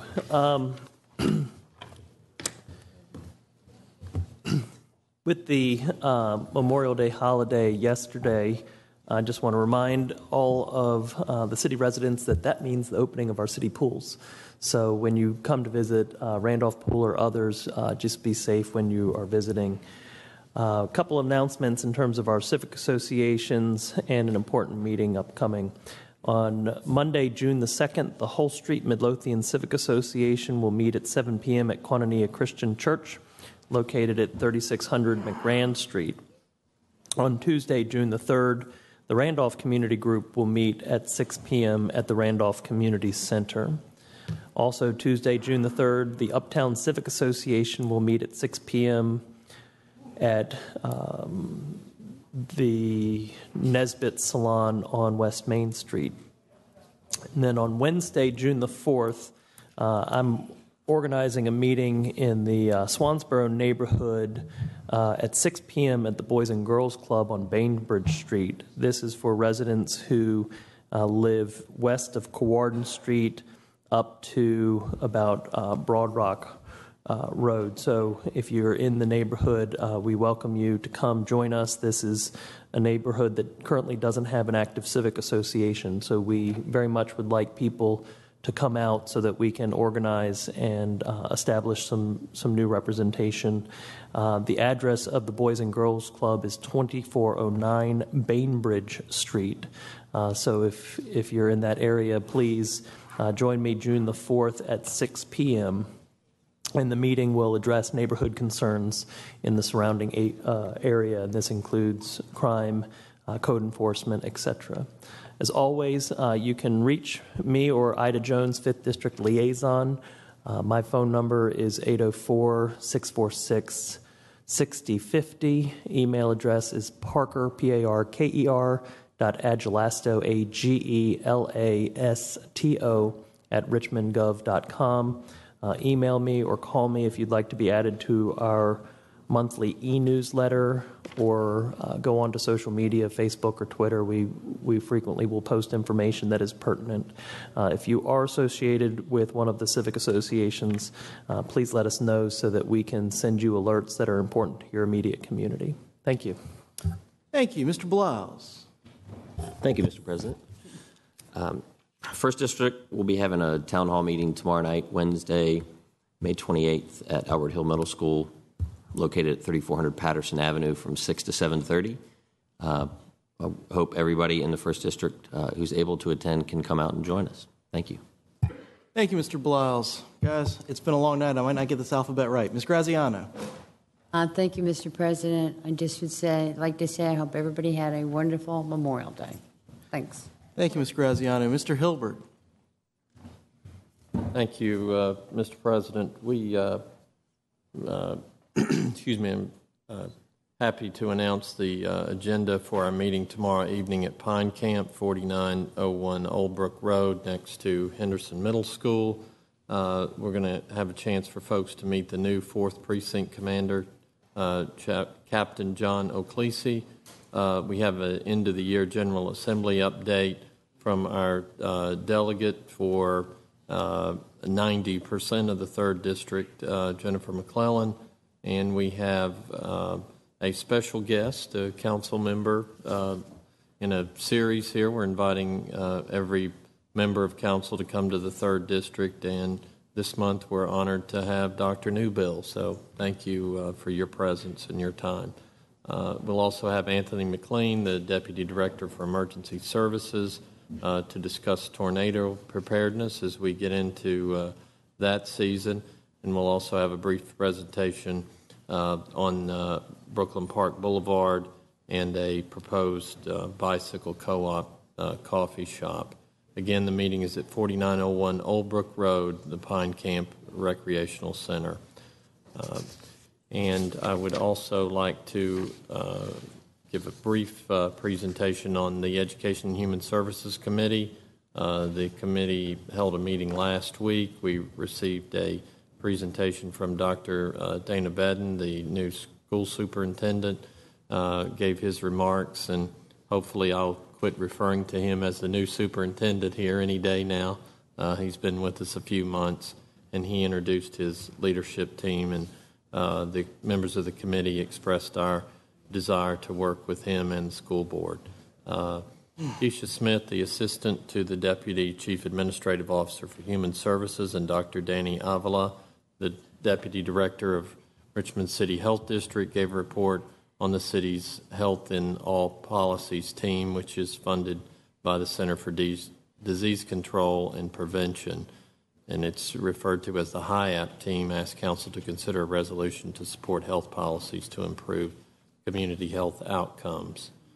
And we will have our next meeting on June the 18th at 5 o'clock here in Council Chambers. and we anticipate a report on the relocation of the truancy program from the senior policy advisor or his designee, and we look forward to that presentation. Thank you, Mr. President. Thank you, Mr. Hilbert. Ms. Mosby. Thank you. We'll have a meeting on this Thursday, May 29th at Southside Social Service Building, and that's to talk about crime. And then we'll have a Sisters to Sister meeting on June 3rd, myself and Ms. Trammell, to talk about crime again. And Chief Tarasovic will be there at that meeting. The Midlothian Team Civic Association will meet on June 10th at 6 p.m. at the Southside Social Service Building. And we will host our CTE meeting on Tuesday at 3 p.m. at City Hall. All CTE members, we're asking that you would please be present. As always, I can be reached at michelle.mosby@richmondgov.com, and the number is 804-646-2779. Thank you. Thank you, Ms. Mosby. Dr. Newbill. Thank you, Mr. President. I would like to extend an invitation to all residents of the city of Richmond, but especially to residents of the 7th and 6th District to come out this Saturday, May 31st, at the our new Martin Luther King School, 1000 Mosby Street, from 9 to 3, to join Chief Tarasovic and the Richmond Police Department in what is going to be a pretty phenomenal sector problem-solving workshop. The warning is this is not a workshop that talks about issues and they are never heard about again. This is about real discussions, real solutions, and real results. And so we would invite all to come out, but certainly the 7th and 6th District residents to be a part of this workshop and problem-solving session. The motto here is the RPD plus community equals results, and that's really what we're aiming for. If you have any questions, please call our own Lieutenant Dan, and that's Lieutenant Daniel Minton, at 646-0574, our own Lieutenant Dan. Thank you, and come out on Saturday. Also on Saturday, the Faces of Hope, and this is a nonprofit organization committed to fighting and preventing childhood obesity. HOPE stands for Healthy Options for Personal Empowerment. This will be their first annual Family Fit Day at Chimborazo Park in historic Churchill, and the time will be from 10 a.m. until 1 p.m. So come out, children, families. It will be a great day for fitness and fun. One of the things that's a challenge for our community is that way too many are dying too early and too often from very preventable and/or treatable health conditions. But that's just the challenge. The good news is we can do something about it. And this event, the Faces of Hope, that works to fight and prevent childhood obesity, is that opportunity to get out so that we really do promote active living and healthy eating, which is what this event will do. Thank you. Thank you, Dr. Newbill. Ms. Trammell. Thank you, Mr. President. First of all, I'd like to thank my colleagues that had mentioned all the great things that we've done with the budget. And, Mr. President, I'd like to thank you for all the hard work that you've done with the budget, too. And also, if it had not been for you and the Vice President, we would not, and my colleagues, we would not have been able to give $150,000 to our teachers. That's $150,000 to the teachers, the 700 teachers that spend money out of their own pocketbooks to buy school supplies for their classroom. If they present a receipt, they can be reimbursed, and I think each one should be able to have about $200. So that was very dear to my heart, and I thank all my colleagues to help me pass that. Again, on Tuesday, June the 3rd, at 6 p.m. to 7:30 p.m. at Southside Plaza, my sister Michelle Mosby and I, is sister to sister, taking the time to fight the crime. We're going to be holding a meeting with our police chief and his command staff to talk about what can we do as a community to come together and to help the police and help to stop the crime, to stop the violence. And I know that if we work together, we can. We need more neighborhood watches. That's what we need. And also, back in the day, Dr. George has sent this to me the other day. was back in 1995 when we had like 160 homicides. And when Steve Drew, who is a major now, when he was just a patrol officer, we came up with this, with the business owners and with the citizens. And I know some of you remember this. It was the V, and it says unity and victory. This is what we did, street by street, neighborhood by neighborhood. We went through all, especially starting on the corridors like the Jefferson Davis, Broad Rock, and all that, and we came together. We even had a number that you could call instead of calling 911, because so many citizens back in the day were afraid to call 911. So we had another number that we were able to call, I think it was 780-1000. And now it's 646-5100? 646-5100?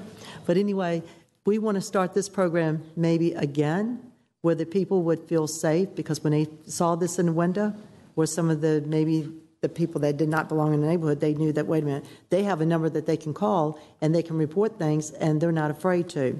So I want to thank Dr. George Chirkenyan on the Jefferson Davis corridor for sending this to me and for saying, hey, let's stop it before it gets out of control. And I know our police chief is doing everything that he can with our police officers, but they cannot do it by themselves.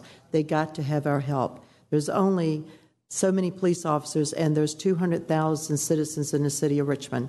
So we must be their eyes and ears and help them. This right here is your free smoke alarm. It's about the only thing that's free in the city. If you call 646-1526, that's 646-1526, the firefighters will come to your home or to your business or to your apartment or to your church, and they will install this smoke alarm free. They're not going to charge you anything. It's free.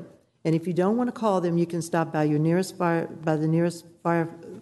station and set up an appointment for them to come to your home and install the smoke alarm free. Like our President Barack Obama says, it's your fault if you don't have one of these working smoke alarms, because he provides the city with the money to have these smoke alarms and to make sure that we are safe in our homes. These smoke alarms not only save your life, they save your pets, and also they could save your home from burning down, and also other houses or other surrounding. And remember, if you have a fire, don't try to put it out. Don't try to use the water or something to put the fire. Just get out, get yourself out alive, and let those firefighters come there and put the flames out. Thank you. Thank you, Ms. Trammell. Before I go to Ms. Robertson, did anybody forget anything? Well, I forgot to give my phone number. Go ahead. Thank you. My home phone number is 233-7382. That's my home phone number, 233-7382. And my personal cell is 240-5050. That's 240-5050. And I want to thank the ones that call me at night and say, oh, this is your number. Yes. Thank you. Vice President.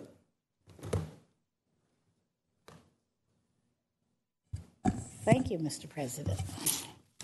Okay, I have a couple announcements. I just want to reiterate what Dr. Newbill has already shared in regards to the first precinct, which covers parts of both 7th and 6th District, and invite citizens from the East End and Eastview community, including Mosby and Wickham in the 6th District, Eastview in the 6th District, as well as a part of downtown that's in the first precinct, as well as a small part of the Bellmead community area on the south side.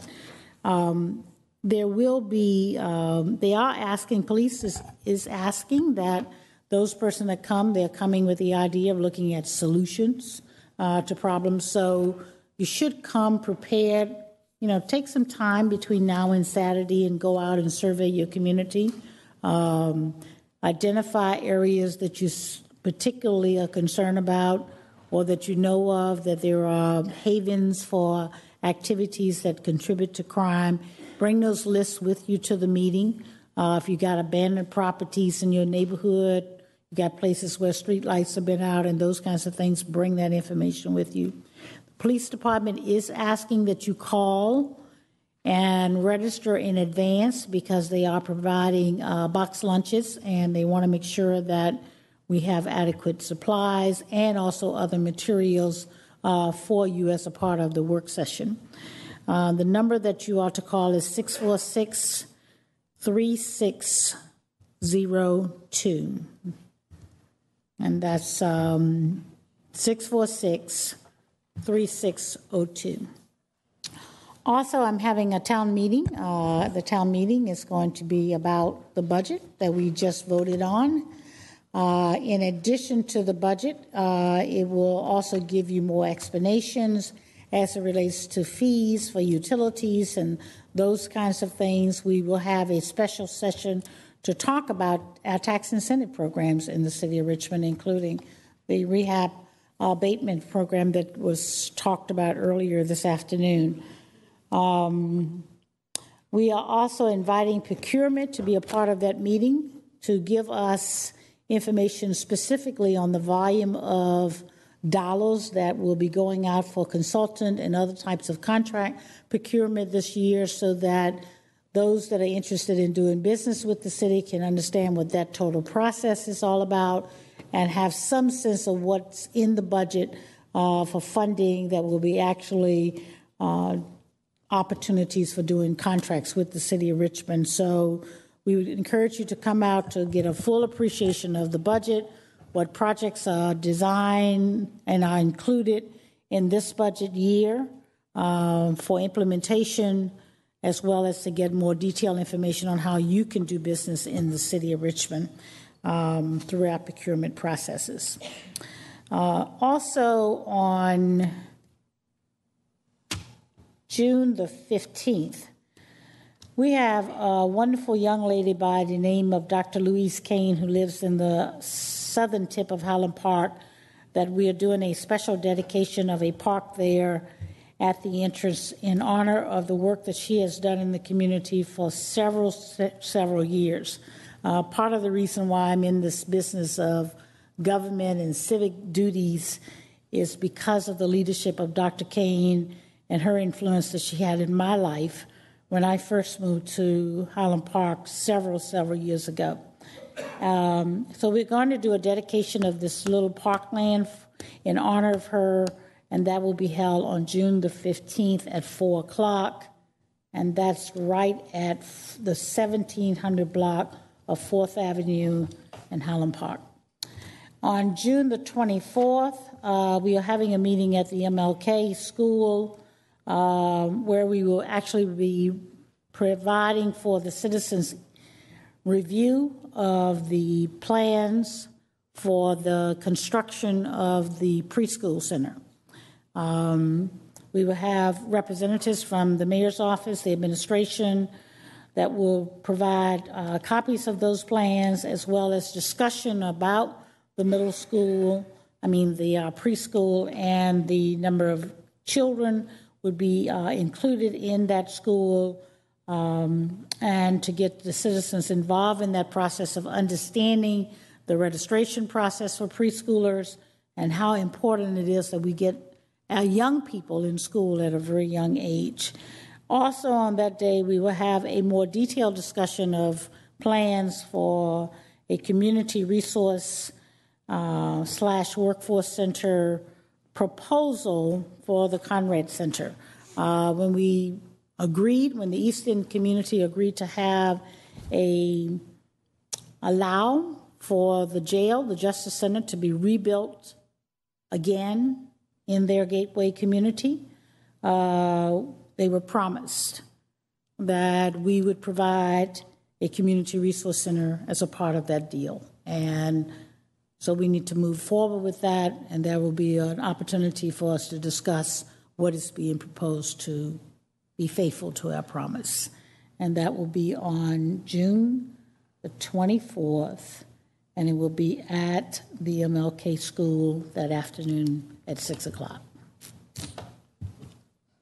Thank you, Mr. President. Thank you. Anyone forget anything?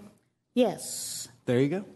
It was mentioned earlier that we should have, at the beginning of the meeting, pay honor to our veterans, in recognition of Memorial Day holiday, and for those that have given their lives and service to this country, so that we can have the liberty of having a freedom of government and having an opportunity to express ourselves. And America still is recognized as the best country in the world where people have an opportunity to have a voice and to shape that government. And though we may not always be pleased with where we are, we get farther down the road through the process of raising issues so that we can always be looking at ways to make it better. And we'll never get there completely because there's always going to be room for improvement.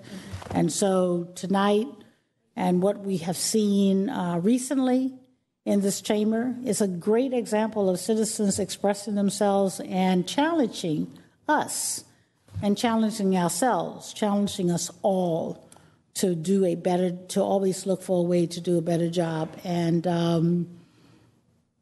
a lot of that is possible because of the men and women that have been of all of the branches of our military willingness to go forward and to serve, even to the extent of their lives. And so on behalf of all of the council members, I'm sure, we want to express our appreciation to them and to their families and be grateful for this great country that we have that we call America. Thank you. Very nice. You took the words right out of my mouth, Vice President Robertson. Folks, I was actually going to start off with a few announcements and then address Memorial Day as well at the end of the meeting. On May 19th, Councilman Belials, Agelasto, and myself hosted a packed meeting, over 250 people at the Virginia Historical Society to discuss the Floyd Avenue Bike Boulevard proposal. We're in the process now of transcribing and reviewing the comments provided by the community at that meeting. If you would like to share additional thoughts or weren't able to make it, please let me know. You can reach me at charles.samuels@richmondgov.com, or you can call my office, 646-6532. If you'd like to receive a copy of the surveys that were provided that night to attendees, you can contact my liaison, Mary Ann Pitts. Her phone number is 646-6532. And her email address is maryann.pitts@richmondgov.com. As Mr. Hilbert, I believe, mentioned, we'll also be hosting a meeting on Thursday, May 29th at Linwood Holton Elementary School, which is located at 1600 West Laburnum Avenue from 6 to 7:30. And the purpose of that meeting will be to discuss bike lanes on Hermitage Road, Lee Street, and Brooklyn Parkway. So we become a more diverse city in our modes of transportation. It's important to make sure that the citizens are aware of what's happening and have a say in it. This Saturday is the first Saturday of 4 Saturdays where we'll be doing neighborhood cleanups in the 2nd District. This is basically targeted at the trash that comes with a large volume of renters moving in and out of a neighborhood. And you can imagine Carver, Jackson Ward, the Fan has a lot of renters, and traditionally, when VCU lets out a lot of movement. So as folks begin moving out at the end of the semester, the Department of Public Works is going to be providing some trash trucks for these cleanups. And again, they will occur in Carver, Jackson Ward, the Fan, and also to my friend in the 5th, they'll occur in Oregon Hill and Randolph.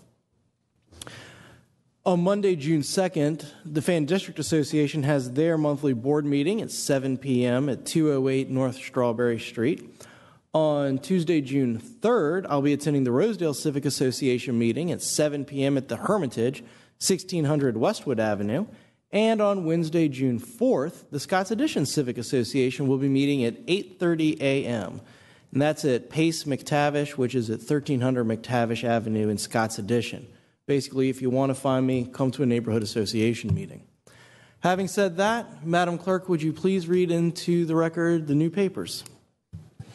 Yes, sir. Ordinance 2014-118 to authorize the CAO to accept $5,406 from the Virginia Department of Fire Programs and appropriate the amount to the Department of Fire and Emergency Services for the purpose of upgrading the city's burned building to enhance the safety of fire service personnel while conducting live fire training. Council public hearing June 9th. Ordinance 2014-119 to declare that a public necessity exists and to authorize the acquisition of certain fee simple interest and permanent easements for the purpose of constructing an alley between S and T Streets in the block bounded by 26th T and T Street, 27th Street, and S streets. Planning Commission, June 2nd, 1:30 p.m. Council public hearing, June 9th. Ordinance 2014-120 to authorize the CAO to accept $501,190 from VDOT and appropriate the amount to the Department of Public Works TEA 21 Safety Improvements Project in the Infrastructure, Construction, and Maintenance category for the purpose of funding the 25th Street and 9 Mile Road Roundabout Project. Planning Commission, June 2nd, 2014, 1:30 p.m. Council public hearing, June 9th. Ordinance 2014-121 to authorize the special use of 1650 Overbrook Road for the purpose of uses permitted in the B7 Mixed-Use Business District and multifamily dwellings with up to 173 dwelling units and other site amenities. Planning Commission, June 16, 1:30 p.m. Council public hearing, July 14th. Ordinance 2014-122 to authorize the special use of 3210 West Lee Street for the purpose of a multifamily dwelling with up to 30 dwelling units and accessory parking. Planning Commission, June 16, 1:30 p.m. Council public hearing, July 14th. Ordinance 2014-123 to amend Ordinance number 2013-48-75, which adopted the fiscal year 13-14 general fund budget by transferring funds from various agencies and non-departmental programs and appropriating transferred funds to various agencies and non-departmental programs. Finance and Economic Development, June 19, 3 p.m. Council public hearing, July 14. Ordinance 2014-124 to amend Ordinance number 2013-67-73, which appropriates and provides funds for financing the school budget for fiscal year 13-14 for the purpose of appropriating additional funds. Finance and Economic Development, June 19, 3 p.m. Council public hearing, July 14. Ordinance 2014-125 to amend Chapter 42, Article 2 of the City Code concerning the disposition of revenues derived from the expiration of partial exemptions from real estate taxation, to provide that the difference for which partial exemptions from real estate taxation were granted under City Code Sections 98-132 and 135 and the former City Code Section 98-138 shall be credited to the Affordable Housing Trust Fund after the expiration of such partial exemption beginning July 1, 2015. Finance and Economic Development, June 19, 3 p.m. Council public hearing, July 14. Ordinance 2014-126 to authorize the CAO to accept $31,732 from the State Compensation Board and appropriate the amount to the Commonwealth Attorney's Office for the purpose of purchasing office supplies and compensating temporary personnel. Finance and Economic Development, June 19, 3 p.m. Council public hearing, July 14. Ordinance 2014-127 to authorize the CAO to accept $600,000 from Virginia Department of Rail and Public Transportation and appropriate funds to the Department of Public Works for the purpose of continuing the City of Richmond Employee Trip Reduction Program. Finance and Economic Development, June 19, 3 p.m. Council public hearing, July 14. Ordinance 2014-128 to authorize the CAO to execute an agreement for the use of Federal Highway Administration Congestion Mitigation Air Quality Program funds between the City and Virginia Department of Rail and Public Transportation for granting the City $480,000 for the purpose to continue the City of Richmond Employee Trip Reduction Program. Finance and Economic Development, June 19, 3 p.m. Council public hearing, July 14. Ordinance 2014-129 to authorize the CAO to execute a project agreement for use of Commonwealth Transportation funds between the City and Virginia Department of Rail and Public Transportation for granting the City $120,000 to continue the City of Richmond Employee Trip Reduction Program. Finance and Economic Development, June 19, 3 p.m. Council public hearing, July 14. Ordinance 2014-130 to authorize the CAO to execute a grant contract between the City and Richmond Redevelopment and Housing Authority for the purpose of funding redevelopment and conservation projects in the Whitcomb Court and Creighton Court areas. Finance and Economic Development, June 19, 3 p.m. Council public hearing, July 14. Ordinance 2014-131 to amend City Code Section 78208 for the purpose of extending the participation period in the Deferred Retirement Option Program. Governmental Operations, June 26, 5 p.m. Council public hearing, July 14. Ordinance 2014-132 to declare that a public necessity exists and to authorize the acquisition of fee simple interest for right-of-way purposes and of temporary easements at the intersection of Brooklyn Park Boulevard, Dill and 2nd Avenues and Meadowbridge Road for the purpose of constructing the Brooklyn Park Boulevard Roundabout Project. Planning Commission, June 2nd, 1:30 p.m. Council public hearing, June 9. Ordinance 2014-133 to authorize the special use of 3126 N Street for the purpose of a parking area. Planning Commission, June 16, 1:30 p.m. Council public hearing, July 14. Resolution 2014-R83 to dispense with the regular meetings of council during the month of August 2014. Organizational Development, June 2nd, 5 p.m. Council public hearing, June 9th. The following appointments will be considered at the June 9th council meeting.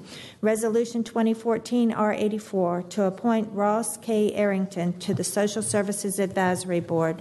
Resolution 2014-R85 to appoint Sandra M. Antone to the Career and Technical Education Commission. Resolution 2014-R86 to appoint Madge Bemis to the Urban Forestry Commission. Resolution 2014-R87 to reappoint Wayne Blanks to the Board of Directors of the Richmond Behavioral Health Authority. Resolution 2014-R88 to appoint Suzanne Ella Boa to the Sister Cities Commission. Resolution 2014-R89 to appoint Barbara R. Branch to the Clean City Commission. Resolution 2014-R90 to reappoint Raymond M. Brickman to the Audit Committee. Resolution 2014-R91 to reappoint Jonathan Coleman to the Board of Commissioners of the Richmond Redevelopment and Housing Authority. Resolution 2014-R92 to appoint Kevin Connor to the Advisory Board for the Assessment of Towing Fees and the Storage of Vehicles. Resolution 2014-R93 to appoint Justin M. Cowden to the Clean City Commission. Resolution 2014-R94 to appoint Aaron L. Dixon to the Career and Technical Education Commission. Resolution 2014-R95 to appoint N. Maurice Holmes to the Career and Technical Education Commission. Resolution 2014-R96 to reappoint Nathan Hughes to the Commission of Architectural Review. Resolution 2014-R97 to reappoint Linda C. Jackson Shaw to the Personnel Board of the City of Richmond. Resolution 2014-R98 to appoint Tony S. Johnson to the Citizen Advisory Commission on Alternatives to Incarceration. Resolution 2014-R99 to appoint Stacia R. Kodadek to the Social Services Advisory Board. Resolution 2014-R100 to appoint Kristen Larson to the Career and Technical Education Commission. Resolution 2014-R101 to appoint Julia Martin to the Sister Cities Commission. Resolution 2014-R102 to appoint Michelle Mosby to the Citizen Advisory Commission on Alternatives to Incarceration. Resolution 2014-R103 to appoint Michelle R. Mosby to the Social Services Advisory Board. Resolution 2014-R104 to appoint Eric Payne to the Advisory Board for the Assessment of Towing Fees and the Storage of Vehicles. Resolution 2014-R105 to appoint Rodney Poole to the Richmond Regional Planning District Commission. Resolution 2014-R106 to appoint Charles Price to the Career and Technical Education Commission. Resolution 2014-R107 to appoint Charles Price to the Advisory Board of Recreation and Parks.